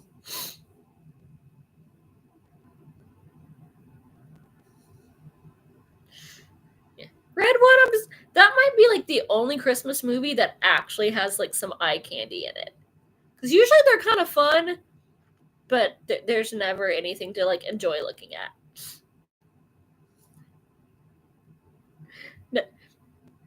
That sounds about right. Like Netflix is getting all into the Christmas. Like they've straight up hijacked Hallmark. That's all Hallmark has is, the same movie with a different setting and a different actor 70 times over. And then they make 70 more for the next year. There's I think it's the Holderness family, and they did a Christmas movie with like the worst acting ever on purpose. And it's just this like quick little, I think it's like a 3-minute skit. It makes me giggle every time that it pops up on the feed. Yeah, like a Harlequin romance. Mm-hmm. Another one of those things that, My favorite thing was, I think it was Hallmark. It might have been Lifetime, but I'm pretty sure it's Hallmark. Is they bought the movie rights to like one of my favorite novels that I read every year for Christmas, and didn't realize that like it had a subtitle, which would have been a big clue that it is not going to go over with their audience. And they just started like, oh, here's the characters in it, and started casting people. And then read, like, actually, somebody sat down and read like a couple chapters and went, yeah, we can't turn this into a movie for our people. There are zombies. There is cussing and zombies and getting it on in a graveyard. That is not a Hallmark movie. But they had like 5 people cast for it already before they figured that out.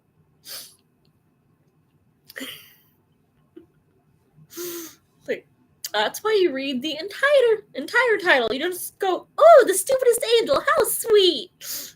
It's like, yeah, it's a tale of Christmas terror. Like, the first page is even a warning of, don't give this to Granny or the little kids. There's cussing and people over 40 getting it on. And in not too many pages, the bad guy isn't going to get Scrooged and get his act together. He's going to get whacked. And then he proceeds to get whacked. Yeah, see, if Hallmark did those kind of Christmas movies, I might actually watch Hallmark. Like, this is my kind of romance. She went off her meds. He needs to go on his. Yes! Have you watched Noelle by Disney? I don't think that I have. Even though I love me some Disney. But I think I saw the trailer and went, oh, it's too cutesy. Even for, Disney. So I did try to watch The Nutcracker. I used to watch Hallmark movies all the time.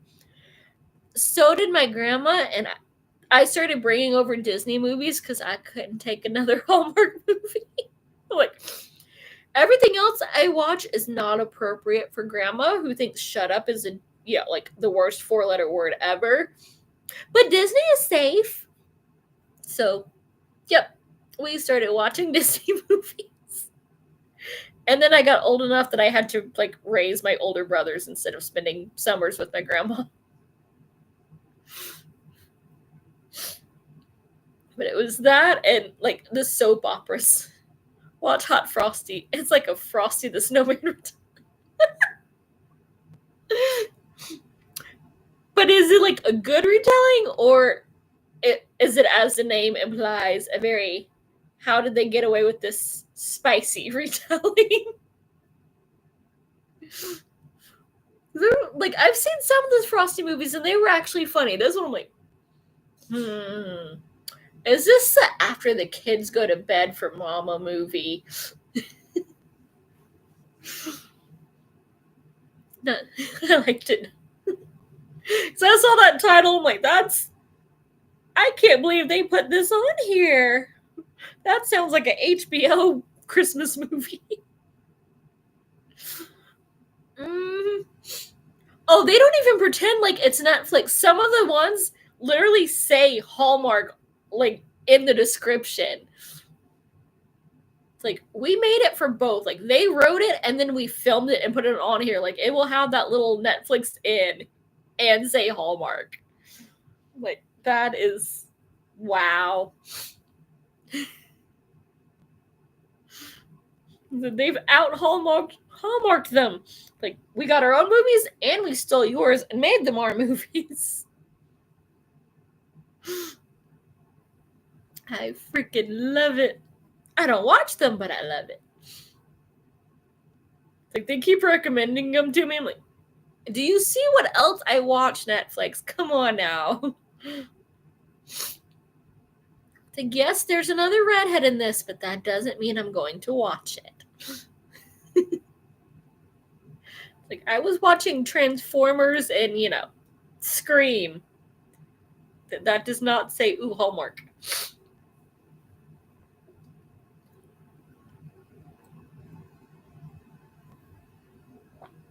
In fairness, the best MCU shows were done by Netflix. I haven't actually watched any of the shows. I think I watched Agents of S.H.I.E.L.D., like 2 seasons of it, and then was just watching the movies. Though, I was kind of sad that the really hot guy was the bad guy. Great, now they're going to have to get rid of him, and there goes my eye candy.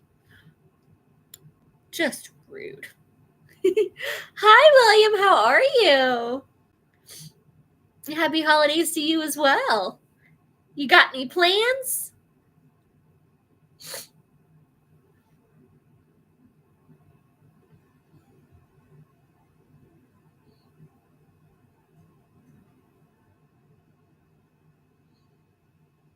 Daredevil and Punisher were great. I might one of these days get like a little thing because now it's all on Disney Plus, and I just feel pretty much everything on there that I want to watch I already own. So wait for them to get like a big catalog of stuff that I don't have that I'm curious about, and then I'll get like a 1 month subscription and then cancel it again. Nice eye candy there too. I'm not sure who's in those. Like I know who was in the movies. But that wouldn't be like a TV show. I didn't know they did TV shows of some of those. But I swear that I think they're turning like all the movies are slowly getting like spin-off shows. Some of them I've heard good stuff about. Other ones are like, yeah, you should have just left that out of movie and been ashamed slightly of the movie.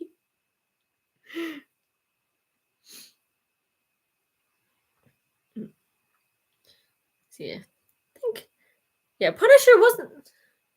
No, that's not who I'm thinking of. I'm thinking of Venom. Was it like wasn't he one of the Spider-Man villains? But no, he wasn't. But I think it was the same actor. Daredevil is played by Charlie Cox and Punisher by John Bernthal. I have no idea who either of those guys are. But now I'm gonna have to like IMDb them later and see if they're hot. That might prompt me to get like a Disney subscription for a month again sooner. Because right now I keep trying to watch The Witcher, and then I get distracted, and then I look up again and go, I don't know what's going on because I don't like the way that they filmed it. I was all for it. I'm like, all right, this is a nice, like, linear, easy to follow story.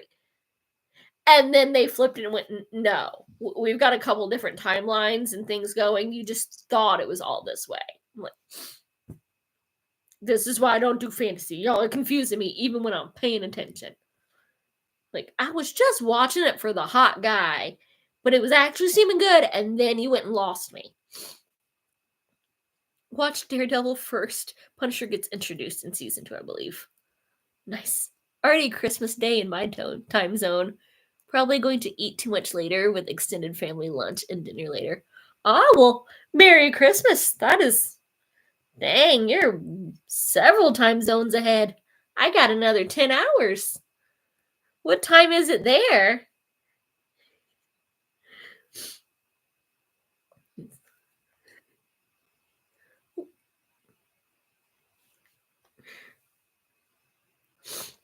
Still have 4 hours to go. So, yep, you're in the same time zone as Vin and Noah. I know they've got 6 hours on me. Elaine's got an hour on me along with Dave. Trying to keep I start getting folks confused. I'm like, wait, who's where? Might just steal Elaine's idea of like, all right, this is the channel name, this is their actual name, and this is where they are. And if they have pets, this is their pet's name. Because it starts blurring after a while. I can't take in a lot of new information anymore. It's all the memory drives have been used up. 4 minutes to 4 a.m. Oh my jeez. Yeah, you are well ahead of me. Texas. Here, Elaine is an hour ahead.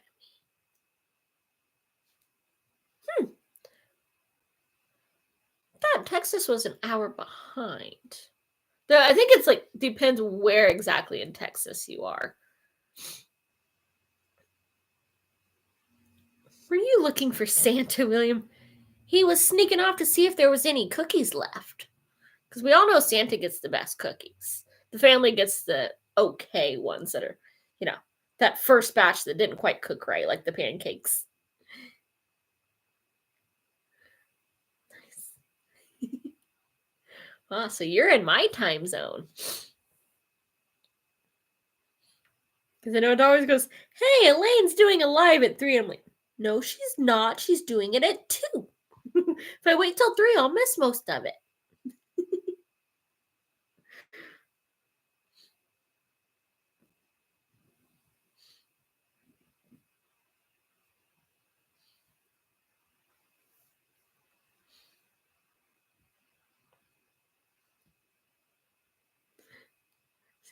William's he's still got the whole childhood thing going. Like, when we used to be little and go, what did Santa leave us? And now I'm like, it's my day off.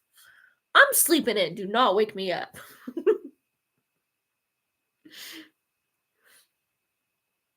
Then again, even as a kid, like, I never was like, oh my gosh. It was always my brothers waking me up. Like, I was trying to sleep. Now somebody will pay for this later. I miss them a lot because I have my grandson. Hey, that's a really good reason to miss them. I just used to like actually have work, but now they've cut our hours literally in half. So I'm like, hey, I can fit some of these in.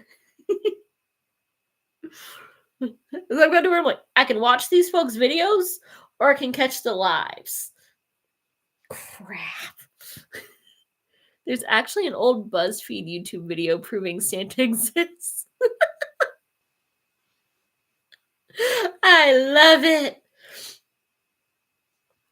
Well, I mean, reindeer exist, so maybe. But if he's real, I gotta have some talks with him.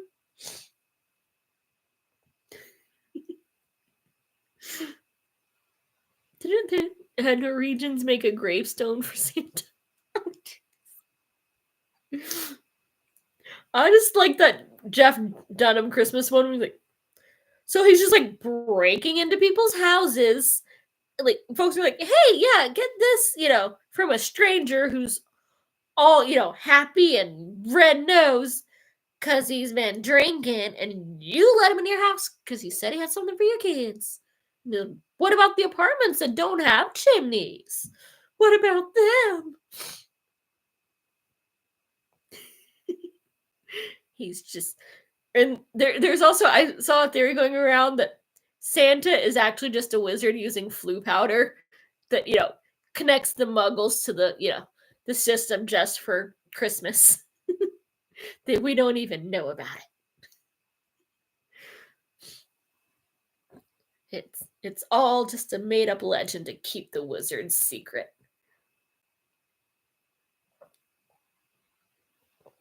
Like, I like that one.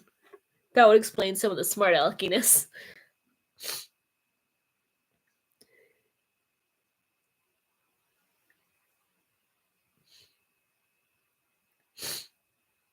Now, the main thing I remember on BuzzFeed is all the like little animal, interviews. Like, yeah, we all know nobody's here to see them like answer questions. We just want to watch them play with the puppies and kitties and be like, I want to snuggle them too. Because everyone it's Ryan Reynolds, I'm like, I don't know if I want to snuggle with him or with the animals. But either way, it's going to be entertaining. There are actually 3 versions of Santa: the Dutch Santa, the Finnish Santa, and the American Santa. Nice. Ours drinks Coke. I think the Dutch is Saint Nick. I think.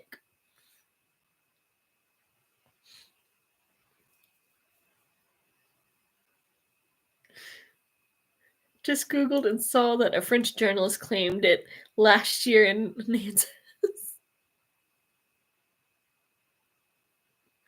Nice.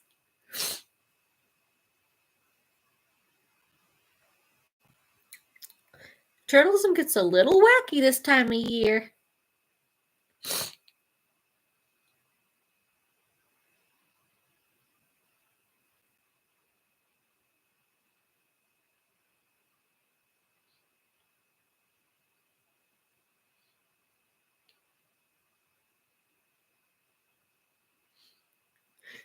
Oh my goodness. And Rudolph's always up to no dang good. He got sick of all those reindeer games and started getting revenge. Or maybe he was just drunk and had a bad cold. Excuse me. Excuse me. It's just some water. Whose version is Kris Kringle? Mm-hmm. I forgot about that one for a sec. Yeah, who did start that one? We're gonna get to the history of Christmas.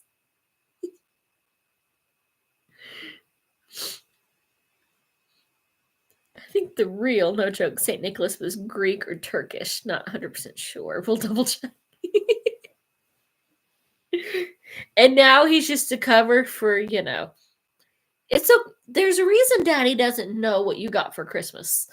Because, it's from Santa Claus, so we should all be surprised. That's why only Mommy knows. That was the other reason Santa existed, was this is a cover for all the ones that have no idea what's going on.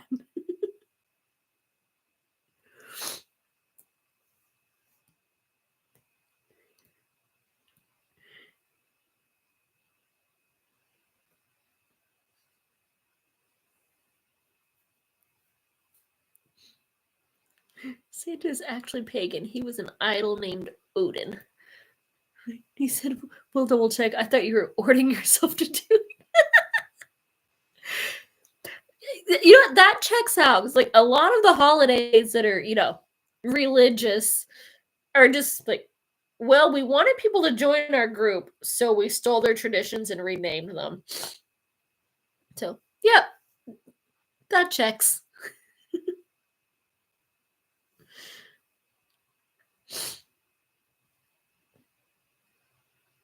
But I thought Odin's considered pagan. I thought that was like just strictly a Viking thing. Or did that name get reused? Because that can happen too. It's fun explaining that to Christians. You're like, hey, like that guy that you say you're really into that was like, supposed to be a summer maybe? Oh, yeah, his birthday's in the middle of December. Oh, yeah, and he's Jewish. But yeah, they're doing it. They're celebrating his birthday wrong, even though he's one of them. Mm-hmm.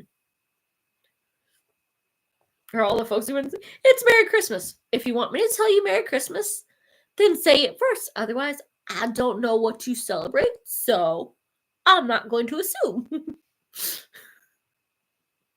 And then there's ones like me that are not religious, but we do Christmas because it's pretty.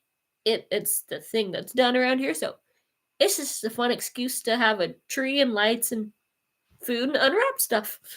There is zero religion to it.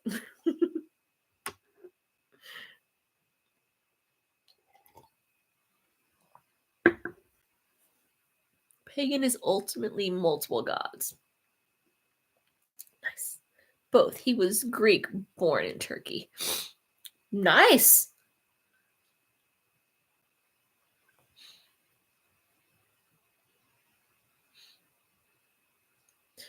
See, we're learning all the history. I love it. Bruce, where I'm from, he's just a guy hanging out with the polar bears and drinking a bottle of Coke on the side of the truck.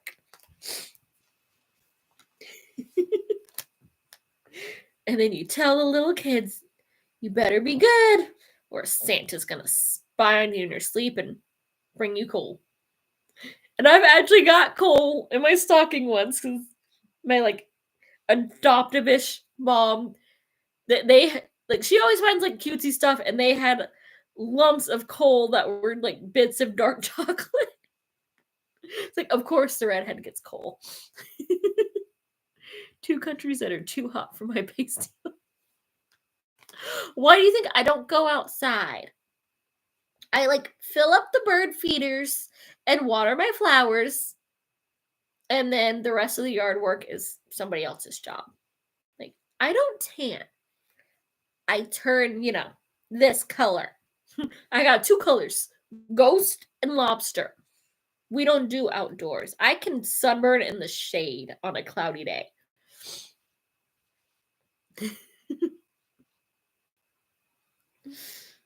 Like, I got sunburned at my stupid brother's wedding. And it was under like a pavilion, except for the very short time they're doing the actual service, and I got forced into like being a maid, one of the like bridesmaids. And I still got super duper sunburned. It's rude. I want to move to one of those towns that get a month of night during the winter. That sounds good.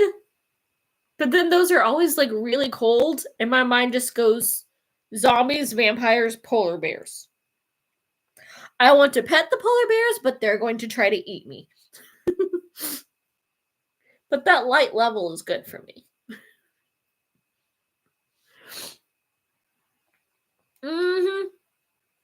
Is it 28 days later? Or is that Sandra Bullock one where she was in rehab?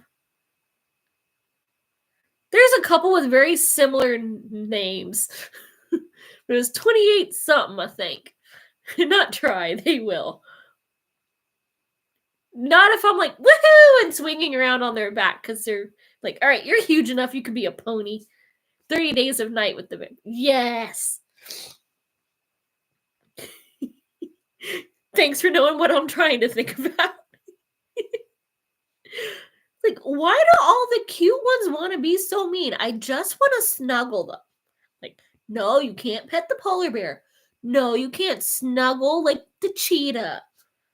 The coyote's gonna eat. That's just not nice. Why be all fluffy and adorable and pet looking if you don't want to get belly rubs and ear scratches? Like, they're just setting us up. It's very rude. They're always like, they got the cute face and they're so fluffy. Like, I just want to snuggle.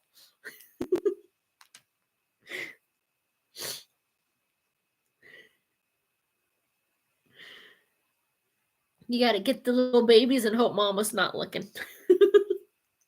The Dutch version of Sinterklaas,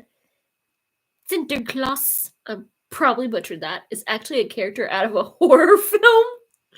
He threatened to put naughty children in his Moroccan helpers. So that's where Krampus comes from, because I swear that's like his whole thing.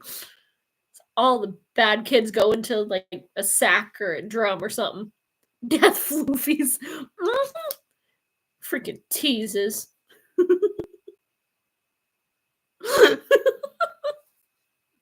I just want to snuggle the death floofies. Why do they not want to snuggle? Krampus is trying to steal his story. Because I swear that's how he gets betrayed now. Or portrayed. And betrayed. When do y'all learn English? I've only been speaking it for, 37 years. I'll get the hang of it one day. Probably not anytime soon.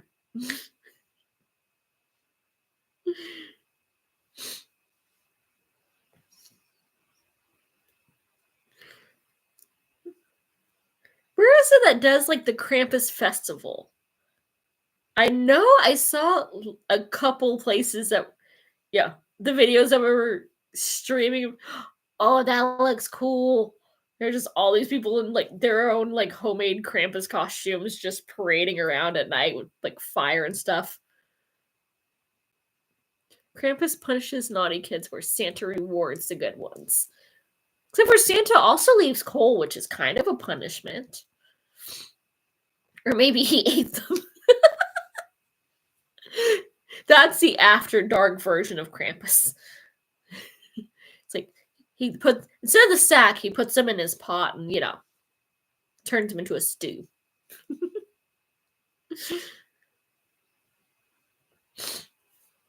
There's plenty of bad ones. Krampus would eat very well for, decades. He'd be having to put them in the freezer.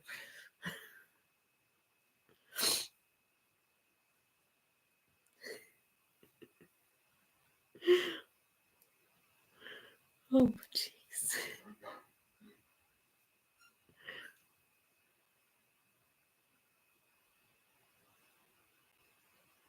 Luckily, it's cold where he lives. Oh, I always try to keep him, frozen during the summer. That'd be a lot of trouble. Said he could just like put him into the snowpack. It's all good.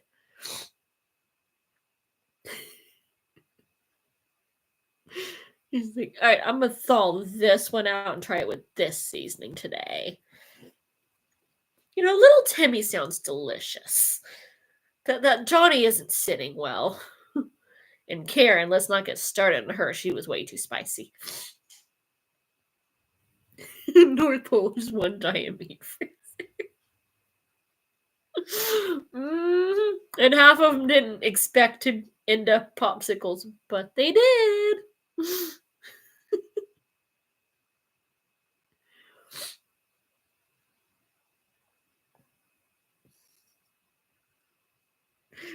Oh,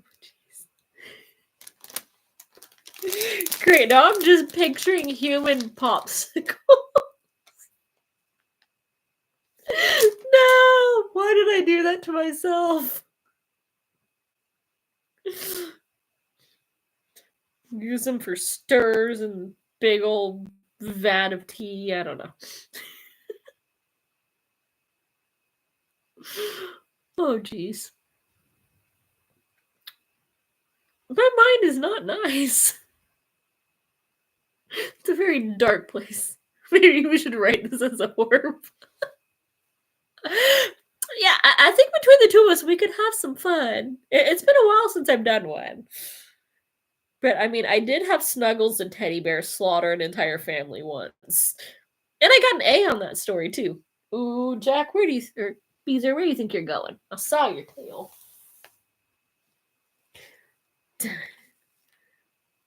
Thanks for stopping in. I swear it's research officer. Yeah, I'm gonna have some really good ones. Happy holidays. You as well. Hope you have a lot of fun with the family. Like, I'm already on some lists, so I'm gonna have some really I promise I was just writing this up with someone else.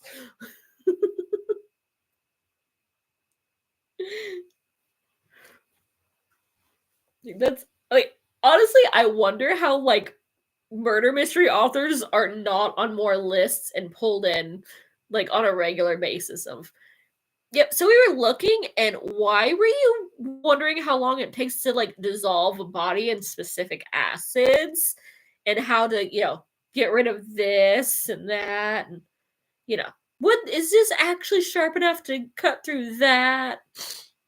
Like, it was research for a book.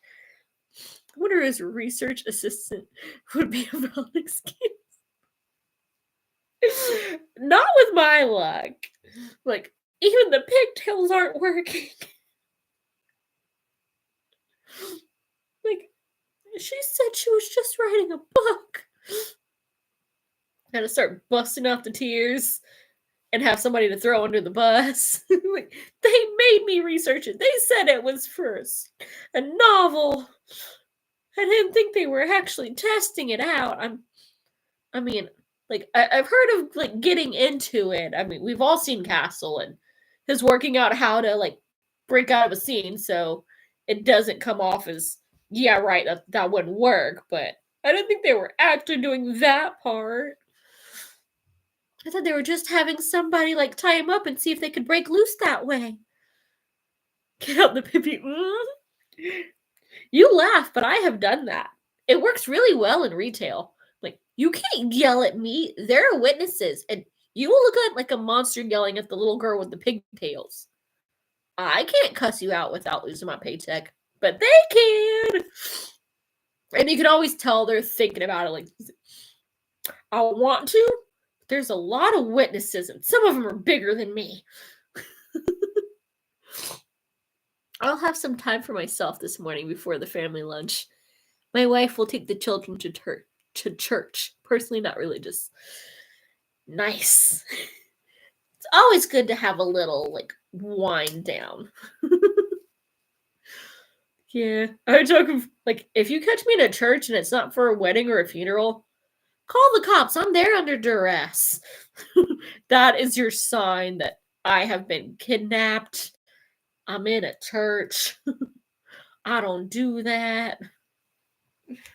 I haven't willingly done that since I was like 11.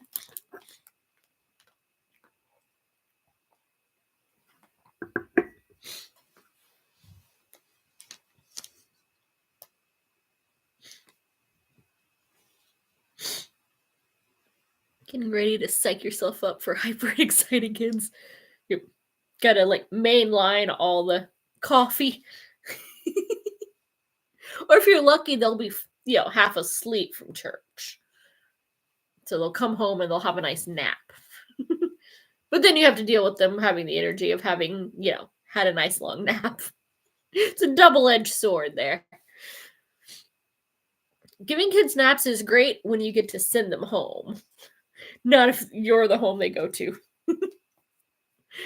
I used to do that with my niece and nephew all the time. I taught my, brother and his wife at the time to show up on time.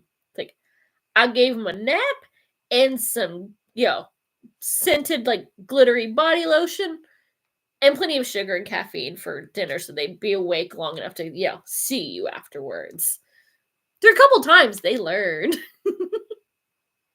Overfeed them and put them into a food coma. That is what the huge turkey is for. But for me, it only works if I'm on the couch. If I, like, try to lay down in bed, I'm not going to sleep till like 2 a.m. Put on a movie and leave me on the couch, I'll be asleep in 30 minutes.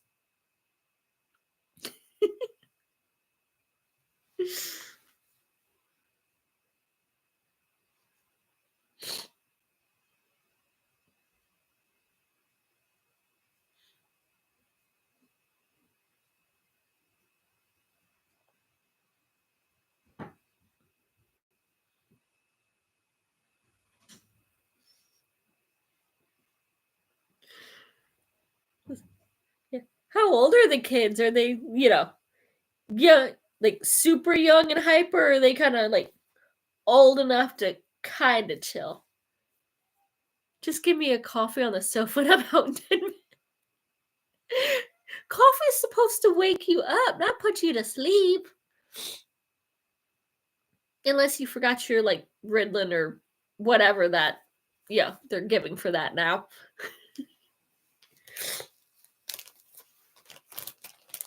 I've heard that's like supposed to be like an ADD thing of, yeah, it actually coffee puts you to sleep instead of waking you up like it does for people with, normal working brains, which are totally overrated. Where's the fun in being normal and having everything work right?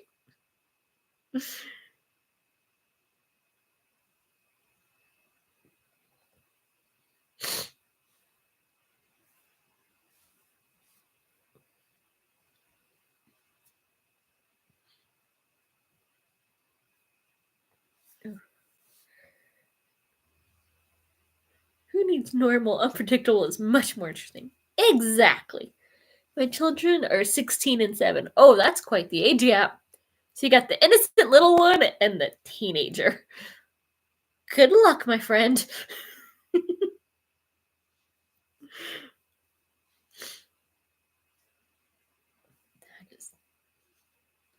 I remember what I was like at those ages. That might be part of the reason I was the last one.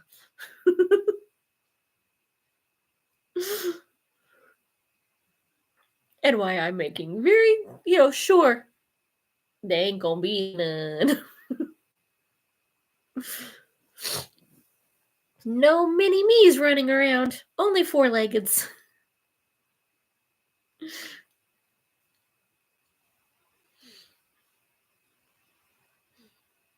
So hopefully you have some very strong coffee. And you got a good night's sleep. Which I'm gonna doubt you did if you're up before 4 a.m. There's only 2 years between me and my sister, so they didn't get much warning.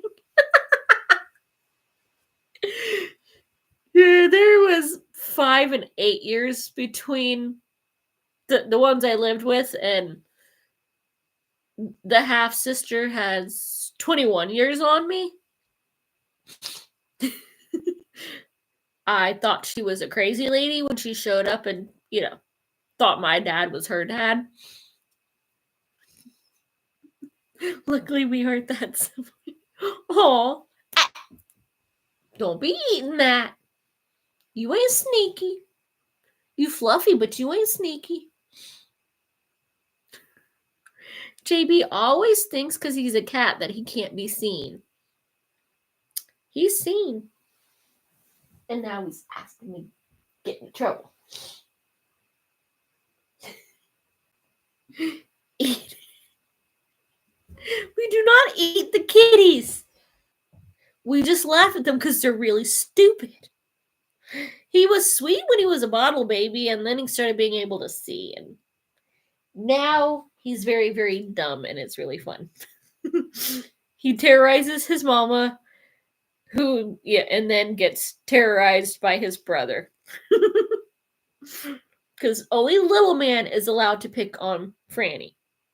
It's like, everybody else picks on big girl. He's like, excuse me? And then I laugh at JB because he really thinks he's sneaky. Like, he tried to hide under the coffee table last night when I was vacuuming. He was up against the leg and there wasn't even a tablecloth on it. I don't know where he thought he was hiding.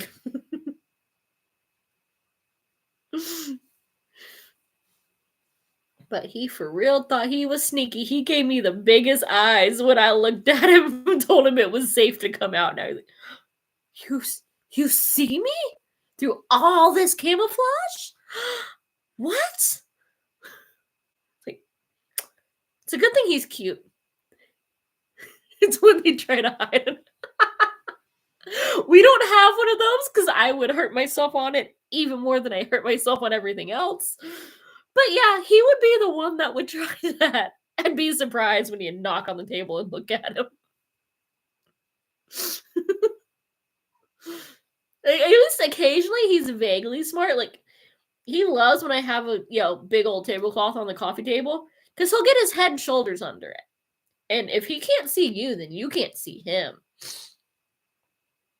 That's not how that works, but at least he's partially hidden and, blind, so he doesn't know that we can see his butt.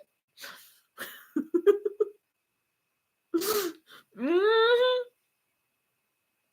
Or it's like, oh, the tablecloth was hanging here. Except for, I wonder why it's suddenly doing this. There couldn't possibly be something that's got it sticking out a foot on the floor. Vin, you're back. You missed some shenanigans. My children are mostly well behaved. My niece, brother's daughter, likes to scream for any reason. Yeah. Oh, kids. And that's the one that gets the noisemakers too, I bet. I am de-retail now. Always good. Retail is bleh. Must be avoided. My kids are rude. Man, you're only supposed to think that, not say it. But they probably don't know that this exists, so it's okay. They'll never find out. I won't tell. That's because kids are psychotic and only have one volume. Loud. Oh. It takes a while to figure out what an indoor voice is.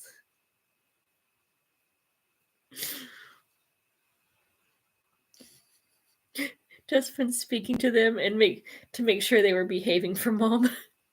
So she's got him for Christmas, huh? Or does she get Christmas Eve and you get him for Christmas?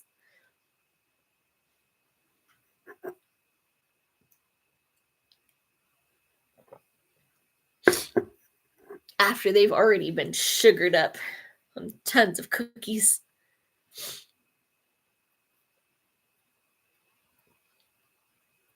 She is dropping them after midday. I know you mean dropping them off at your place, but I'm like, I'm just beginning. All right, I'm done with you. Hope that there's a lot of snow in there.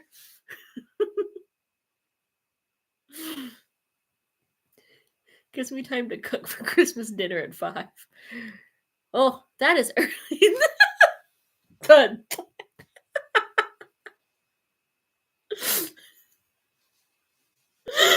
It's horrible and I shouldn't laugh, but oh my god, like I'm picturing that scene from Sweeney Todd when they were dropping the bodies down the chutes. And I swear when I watched it in the theaters, I remember it because it made me laugh, but I had a headache, so laughing hurt. And they would make the little sound every time they dropped and it cracked neck. And then they played it on Netflix and they edited out the sound and it wasn't as fun. Like I wanted the sound. Tagman, you're it. Just drop the kids, hit the doorbell, and run. Whole new meaning to, ding dong dash. Maybe a thud when she eats. So you're gonna put like the moon bounce in the front yard so they have something soft to land on and then bounce off of and roll, right? Or can I have the moon bounce? Because I would totally use one. It's fine. She doesn't realize how many sweets I have. As my grandma always said, kids are revenge. And they truly are for everyone. Oh, give them sweets, give them some Coke. Oh, yeah. Make sure they have third helpings of, dessert on the way out and something sticky.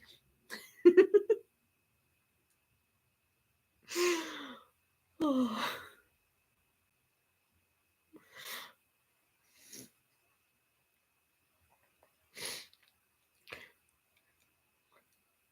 I am curious, what is Christmas dinner in the US? It's kind of a repeat of Thanksgiving. Like, we always had to do a ham and a turkey because my dad hated turkey. But ham is the traditional Christmas. And then, of course, you got to have all the sides and the extra pies and way more cookies because you got to have the sugar cookies and something with cinnamon so it smells like the holidays. Well, thank you very much. I'm glad you're having a good time here. We try to keep it crazy. Go with meringues, just sugar and egg, and they're light so they can eat more. Meringues take a lot of patience, though. I like them, but oh my gosh. I looked up how to make them. How did I ever do this with mom as a child? Like, I must have gotten distracted through most of it. Pretty much the same then. No cookies, though. Biscuits. But, like, don't you have the little cookie cutters so you can have, shapes of things to ice and leave out for Santa? Sticky toffee pudding, though. Never had it, but that sounds good. I do like toffee. I could probably work that into a cookie. Lots of butter cookies, biscuits, and large jars made here where I live. Nice. For us, it's always like you gotta have the sugar cookie. Though I don't bother with like the icing. I prefer my cookies to actually have flavor. Some chocolate chip, a little like oatmeal raisin with plenty of cinnamon. And then I just start getting like crazy. Like I'll do rum balls or like I made amaretto hot chocolate ones or like hazelnut double chocolate. Like you've got to do something.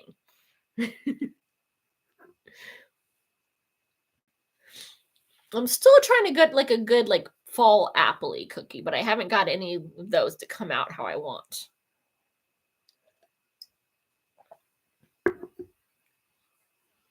Though I do have a Dutch apple pie in the freezer. Because I can't eat like the American version with the lattice. Like, no, it has to have that like strudel topping. So good. But I haven't mastered making that by myself. Dang, Vin, now I want some. I would eat them before they got here. I was told off last year for giving them fresh baked cookies for breakfast last year before someone. What, would she prefer you to give them uniced cupcakes or, as we call them, muffins? Like, I was at the store the other day and they had a red velvet muffins. We all know that's an oversized cupcake that you were too lazy to frost. Like, you're not even faking it at that point. They were like rockets. I also have raspberry panna cotta for tomorrow. I've heard of that. I'm pretty sure it was like a Gordon Ramsay thing. I've never actually had panna cotta. Isn't that like a yogurt something or other dish? That sounds kind of healthy. It had milk and it's actually cereal. Hey, we did used to have like Cookie Crisp cereal, except for that's gross because they were like crispy cookies and they're supposed to be soft. I could make shortbread. I want to learn how to make that. That is one of the few cookies I have never done. And I think I have a really old cookbook that has a shortbread recipe. It's like here, the only way I've had it is like we have these cookies that are like pecan sandies, and it's basically a shortbread with like little diced up pecans in it. And they're so good. They were my mom's favorite, but I've only had them from the store. It's like milk jelly with the fruit top. That is weird. First off, here we go.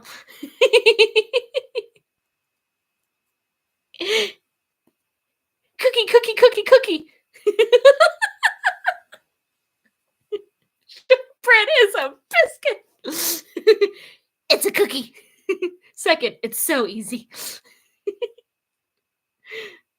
Isn't it just basically like a super buttery but like dryish kind of thing? Like I remember the recipe didn't look that bad, but I've literally like glance it and then I forget about it and never try it again. I prefer the spice biscuits from the country of my birth, the Netherlands. Oh, that's where Daddy's family's from. Nice. My sister-in-law has a mix for that, which she will make later. I do like spicy ones. Like, are they like cinnamon, like nutmeg, or more of like a ginger thing? Because I'm a self-hating ginger. Any recipe that I see that in, I always trade it out for cinnamon. I'm going to make a biscuit booktube tag just just to annoy you. And I will do it wrong and call it a cookie tag. Just to annoy you right back. It's like 3 ingredients for a basic one. Very buttery. Nice. One of these days I will try that. I could have sworn there already was one. I may add cinnamon though.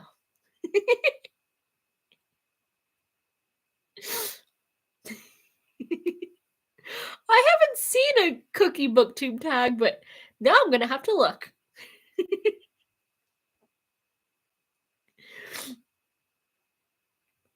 Really, I will go look. Okay, he's gonna look for us.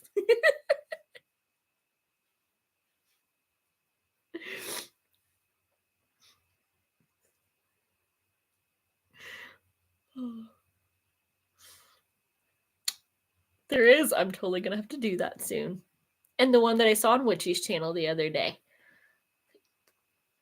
Right now, I've got this week and New Year's week, and then I have to start recording again. I was going to make bread and butter pudding, but I forgot to buy eggs like a twin.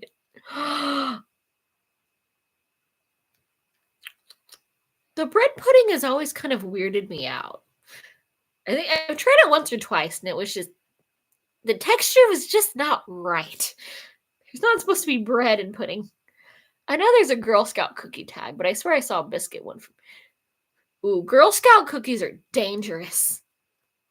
I don't know. Maybe all of the above. Like the Samoas are so good. There's a couple others that aren't bad, but it's all about the Samoas. Means I cannot make eggnog either. I buy it from the store. I've tried it a couple times and it never comes out right. Though trying to find one that isn't like add 4 bottles of liquor is very hard to do. Like, I just like the flavor of the actual like eggnog. How do I get the proper consistency without a bottle of whiskey, a bottle of brandy, a bottle of cognac, and a splash of sherry?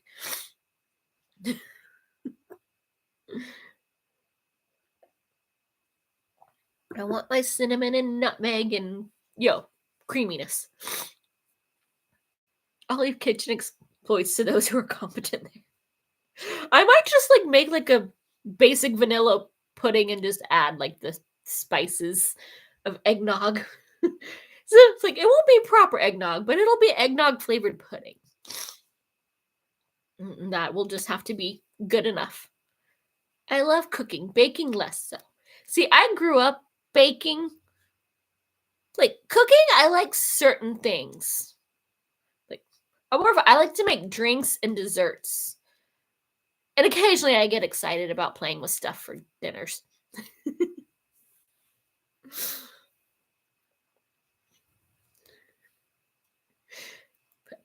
I've got all the extracts and the spices. I am currently being harassed by everyone at work to make them cheesecake again. Nice. See, I'm lazy. I only make the like non-bake version.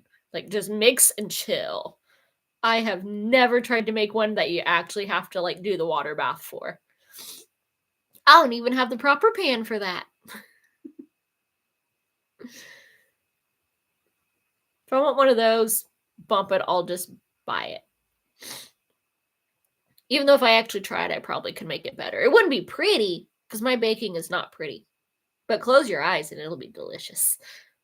I'll make you make one of those, Gareth faces.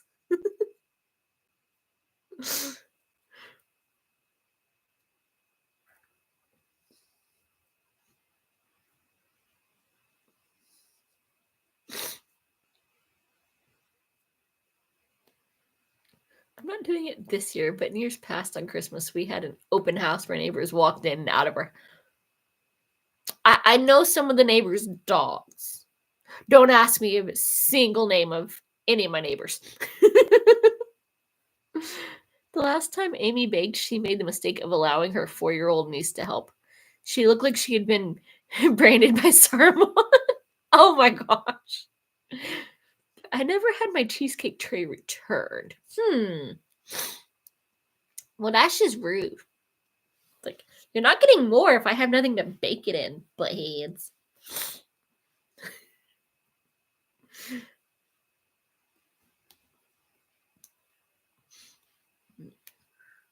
It's like, I have lots of, like, various things in my kitchen, but a springform pan is not one of them.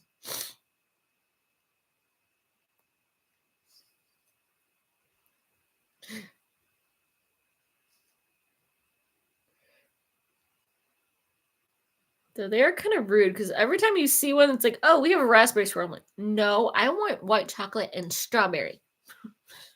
So if I make it myself, I could do that. Part of me likes the idea of an open house. The other part of me hates people. Like, I have select folks that I like. None of them live within a couple 100 miles. So I work with a trained chef, which is great. He loves bringing in his cooking. Ooh, those are nice. Like, my adoptive-ish mom was basically like a gourmet chef. So I got very spoiled on her cooking. Like, that's the bottle of wine you put in your sauce costs more than I used to my family spend on groceries for a week. But it was really good food. Like, I don't think she understood, like, spaghetti is supposed to be like low budget, feed the family for a few days. Like, that you put T-bone and sirloin in your spaghetti sauce. We have customers who give us food. Nice. My customers never gave me anything but, headaches and a dislike for humans. It's true. People we barely knew just walked in and had a biscuit and coffee and the evening beer. I guess that's one way to meet your neighbors. But I wouldn't want them in my house. Like, I don't know you. I probably wouldn't like you. I don't trust you. I'm going to have to follow you around and watch you, and that's just stressful.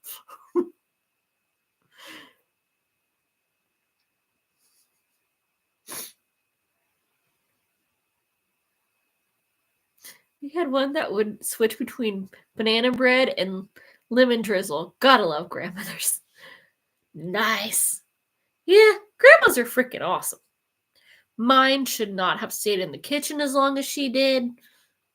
Like, everything had lemon pepper and was a little dried out. But then she made some, like, really good stuff. Like, she had this, like, ham and corn casserole and her, like, coconut buttermilk pie. Oh, so good. I haven't had one since before she passed. And it was the freaking best. Yes. Buttermilk is disgusting. But it makes good, actual biscuits and pies.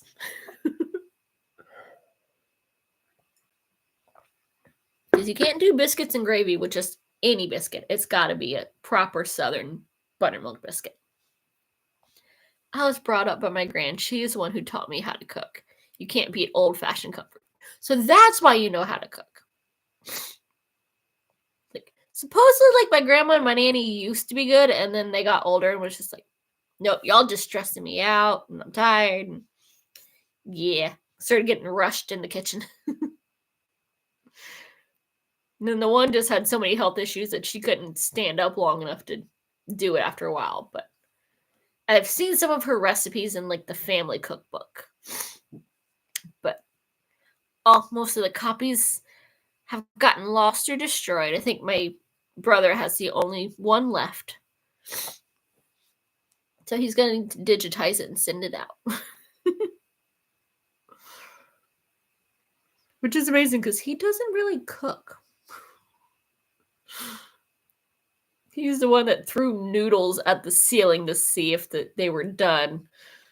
And it took Mom till he had, like, made, like, a whole artwork to realize, look at, why is there spaghetti on the ceiling?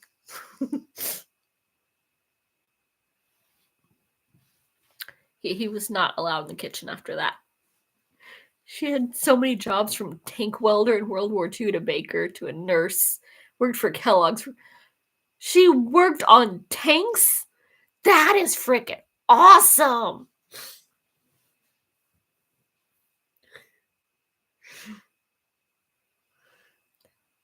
Nice. So your grandma was a badass, and you better not piss her off, because otherwise those cookies might be spiked with something not good for you. Never piss off the people dealing with your food.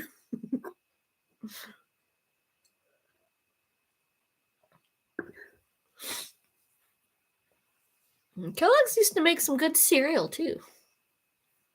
Yeah, my granddad fought with the girls in India. The girls in India? That one I don't know about. I was like, is that code for something? And yet people piss off servers all the time. And then they wonder why they get, like, sketchy food. You don't piss them off. Autocorrect is the worst. They always want to, like, clean it up. Like, that's... Never once have I like, tried to type this and meant that. YouTube does it all the time, too. Like, I'll try to, like, type in, like, ginger. So it's like, hey, you can search for my page. It always goes, so hi, BFF. I'm like, I have never in my life said that, much less typed it. Like, why are you autocorrecting to that every single time?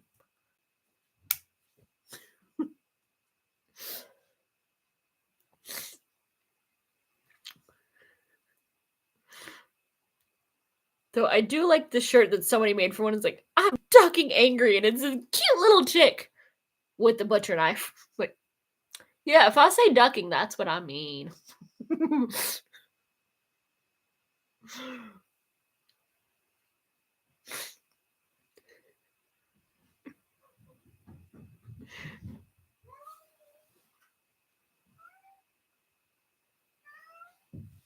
My autocorrect now changes stuff the F word now with alarming. I love it. Yeah, if mine did that, I might text, like, my managers more. And then I could, like, blame it on autocorrect and not just, hey, it read my mind. Except for it wouldn't just be, like, F-bombs. There would be some, like, other words in there that also are not nice. Like every other word.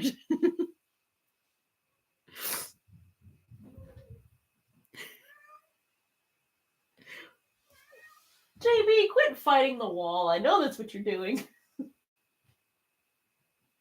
I don't know if y'all can hear him, but JB is just running up and down the hall randomly yelling. And there are no toys. And one of the doors is closed. Yeah. Are you playing with your shadow? No? Well, what are you doing? Yeah? You gonna come demand pets, but not come and reach for me to pet you? I'm being slunk on.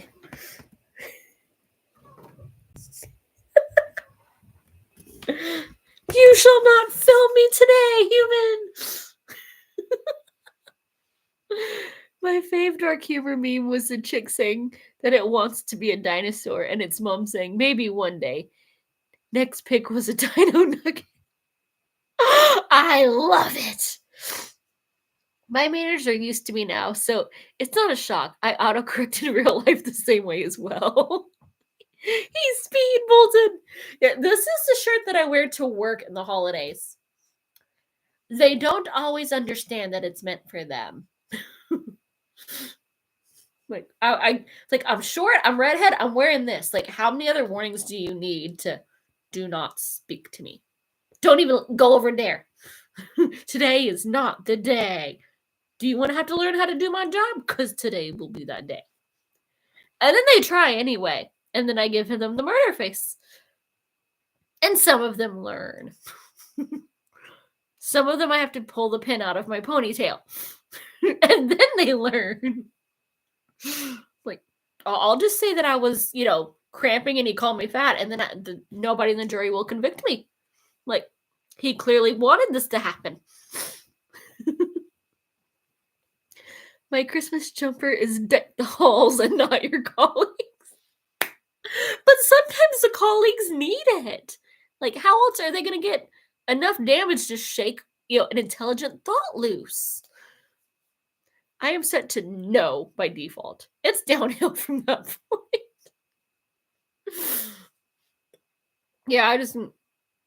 And some of them figure that one out.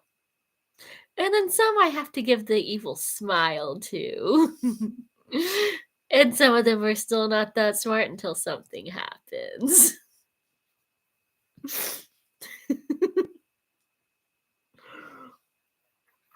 like, nobody's going to believe you. You're a foot taller than me. I'm an innocent little thing. All of the dark comedy film Bad Santa. Nice. We wanted to Timex out colleagues and change to telling me I had to stay for an hour after closing today was a fun conversation. Timex they got 15 minutes. Hey, that overtime holiday pay though, that's some it's not like I got anything else planned. It'd be nice to get a paycheck for the week instead of this many hours. If they make you stay overtime, plus, well, it's the holidays, so you get holiday pay. Like, if you have to like work on like Christmas here, you get holiday pay. Now, if they give it to you off, then it's normal rates. But if you actually have to work, it's time and a half, same as overtime. Y'all don't get overtime or holiday? Hey, finally America does one thing right. We've lost every other competition. Oh, heck nah. Yeah, it's time and a half here. At the good companies, it's like 2 to 3 times. But time and a half is standard, though. If the current administration has their way, we'll be getting the same as y'all. At least I get paid to the minute. I do. My coworkers do not. Like, it will literally, unless they're 15 minutes or more early, it will round up and say they showed up when they're supposed to. And then it will round down, and if they don't leave more than like 15 minutes late, and say that they left when their shift ended, not that their manager was like, oh, we still need to talk for 10 minutes. In the post office, we got it for bank holidays only. Bookies getting nothing. Oh, your bookies are getting it on the side. We get extra now for bank holidays, but that's a recent development. Yeah, like well, I'd say bank holidays, but when are banks not on holiday? Like, we have like one a month, and half of those we don't get. Banks have like 80 days a year off. They might as well be politicians. They never work, but they're always getting paid.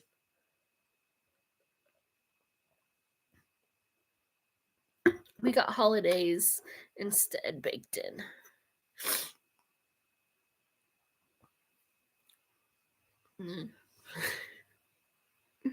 Yeah, I got 2. And that also includes my sick days.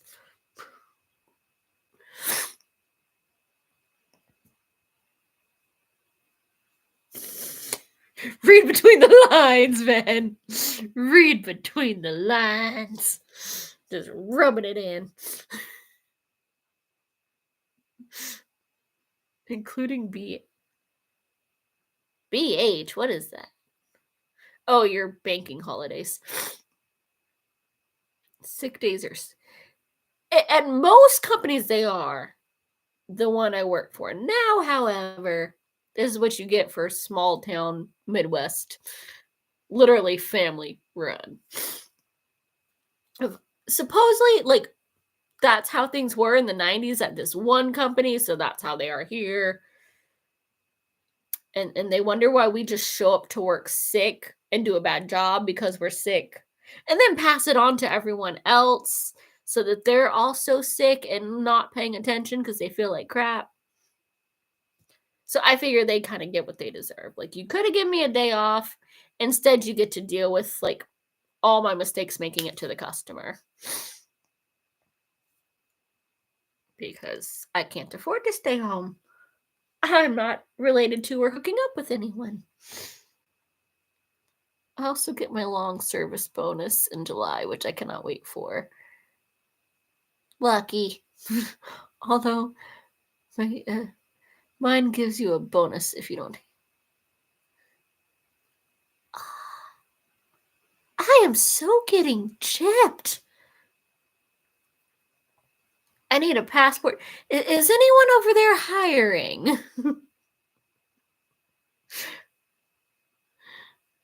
And is there a good place for dogs?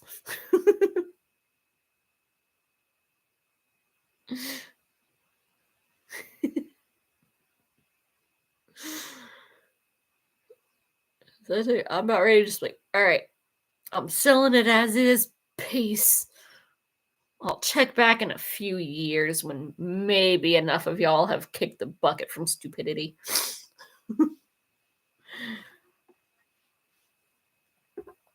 It's like where I work is the supervisors are still getting 40 hours.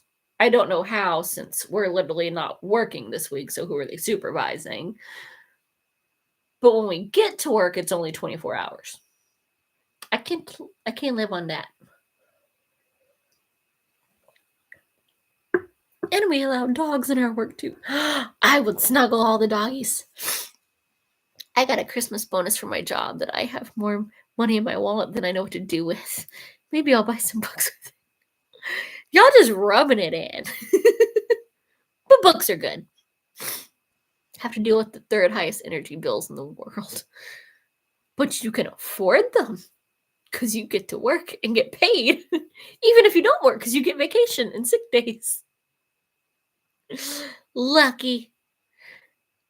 We got a gift box, a $10 voucher for work, and extra. Okay, the $10 is kind of a, middle finger. What does $10 even buy like a candy bar these days? William, you need to tag every person who's on a book buying ban. That's so mean. But hey, you're not breaking your ban if somebody else buys them for you.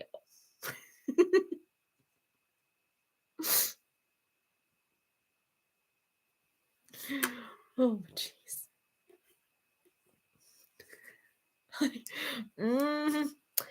Same here. It's easy when you can't get to the store. Because I don't have anything that I'm like, I have to have, which is usually what sends me going, I love this. I need the freaking sequel now. And then I go looking for it. And then they're like, oh, well, you're going to have to pay shipping unless you do this. And then I end up buying more. But I haven't found anything that I love that my library doesn't have that I need the sequel for. So far, it's all good except for the ebooks that don't count. I haven't bought anything since September. Ha!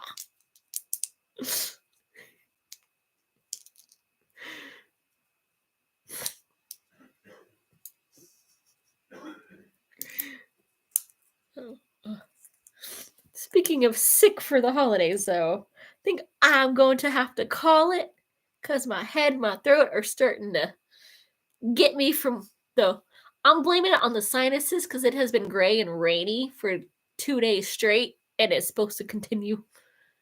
And I always know when the storms and the overcast is coming because it gets my head every time.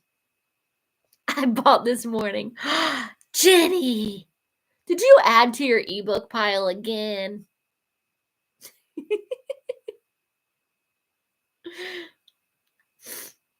Have you got up to 4,000 yet? I know you were like 40 shy of it. Gray and rainy, that's the UK for 360 days. That's just rude. That is like permanent sinus headache. I like if it will just like rain and then clear up, I'm fine. But if it just stays like I might do something that just that like cloudy gray, like, my head can feel the pressure. I think I deserve it. I mean, I can't afford massive book hauls. Most of us can't, except for when the library does their like 50-cent per book sales.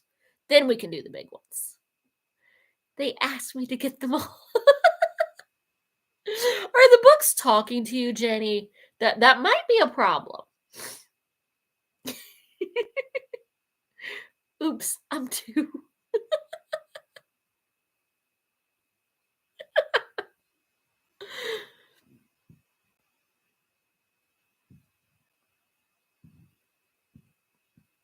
Excuse me. But 2 away from 4,000. Oh, geez. And there's still a week left. So my prediction is you hit 4,000 by New Year's. I need to buy more. Didn't you say you were gonna have like some, self-respect and stop buying more? Some discipline?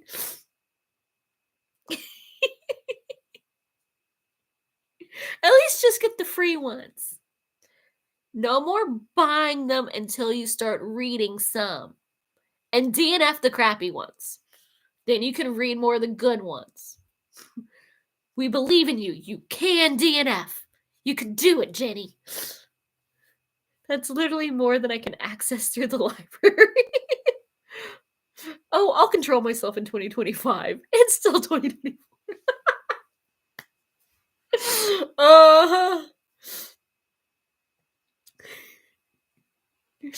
I will like pull up the comments of this in 2025 and go, oh, what was that, Jenny?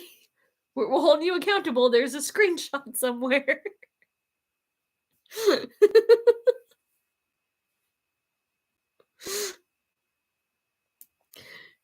Yeah, my library, as far as physical goes, yeah, you have that well beat. That and they only have like 2 genres, neither of which are anything that I read. But Libby has been helping me out some. They still don't have half of what I look for, but every now and then. My aunt said I couldn't get more till I was down to 50, and I almost passed out.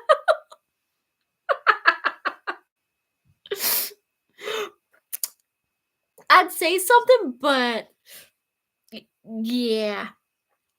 My TBR is bigger than I thought it was. That's what I get for reorganizing my books so I can get a proper count. I started the year with 87. I had 139 after I reorganized all my books. That was back when I was only at 900. Oh my geez. So clearly you don't listen to your aunt.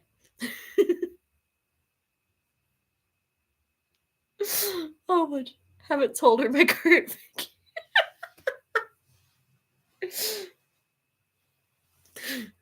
Well, I don't know your aunt, so I can't rat you out on that one. And it makes me feel better that yours is bigger than mine. I have 806 unread. And I'm working on 2 of them currently. The one is going to be like a 3-month thing. She's a reader too. She should understand. Yeah. I just can't get over that you buy these. Like, I refuse to buy them anymore because, oh my gosh, you are both worse than me. Well, if they wouldn't keep going, hey, do you want this free book? I mean, you went and bought a hardback on your band because it was on good sale. It doesn't get better than free. Like, that would be financially irresponsible to turn down a free book. Like, come on now. I might like it and eventually have time to read it. What about when I'm old and my eyes are even worse? See, even 99 cents, I ain't even spending that anymore unless, like, all right, I'm going to read this immediately. Like, the 2 that I bought, I am making sure they stay on my home screen. And that's why I'm reading one of them now, because I refuse to spend money on books that I'm going to lose. The free ones I don't feel bad about. I'm a slow reader. I control my book buying by reading at least one book I already own before buying and reading one new one. See, now that balances out. But see, I don't buy new books unless it's like one of 3 authors. I'm like, I have to have this. So I go to the thrift store and like, if I don't buy it then, I'm never gonna get it because I'm gonna forget this author and this book exists. Half of them are like out of print and 15 years old, so I have to. And I only go every couple of months, so I gotta stock up on all the books that I'll never find again otherwise. And then $80 later. But I mean, they're essentially half off, and how else am I gonna get them? I keep trying. I did read more than I bought or got gifted so far this year, because I only got 47 and I finished book 62, so at least I'm ahead. I just found 40 on my shelves. Teach me, William. I must learn your ways. I mean, I don't pick up all the free books. Well, why not? They're free. Unless they're like, romance. Blech. Like, they always want to go, hey, do you want this book about this cowboy? No, I don't want the shirtless cowboy and the, twit. Now I just pester indie authors to send me free ones. I wonder if I could, score that one. Like, I'll review it. I love the first 4. You want to send me the 5th one? I think I broke even last year. This year. Yeah, last year I did not break even. Like, I started with 63 books, and then I started this year with 87. So, yeah. And I read 47. So, that means I bought a lot. Oopsie. But this year I was good. And 10 of those are not my fault. They were gifted to me. So I only actually bought 37 this year. That's like almost half. Well, I personally don't know where my books end and another's begin. I share my parents' bookshelves, and I consider the books in the library I work at mine. Nice. 2023, I didn't, and I won't read as much next year. I have no idea. It depends where I'm at and what life throws at me next year.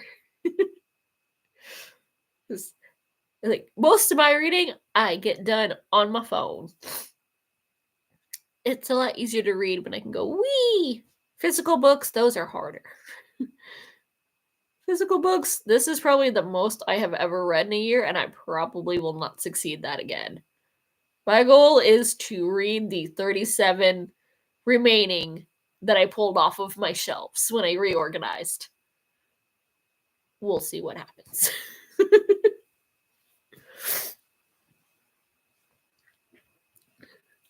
So I only need to read 37 next year.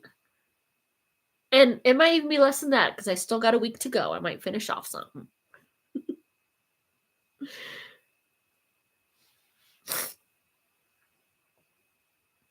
I have a few more than 37. Oh, no, that's just the ones that I am prioritizing because they have been here forever. Because I didn't even know they were TBR. They were like mixed in with my red books. So I'm trying to knock those out. And then we will work on the other 2 double stacked TBR shelves. But we're going to work on those first. I'm currently up to 131 books read so far. I need to try and cram a few more in and get my 2025 start numbers a little lower. Good luck. You got this. So we still got 7 days left. You got this. And I'm going to let you get started on it. Because, yeah, this is going to go get medicated. But it has been fun. And oh my gosh, I have learned some things. So hopefully y'all have a great Christmas Eve or Christmas for those that are already celebrating it. And I will see y'all all very soon. I have book 150 now, and that is me done. Nice. Yes, monthly updates. We want to know them numbers.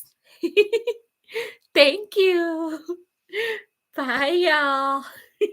Thanks for stopping in. Hopefully y'all have some giggles.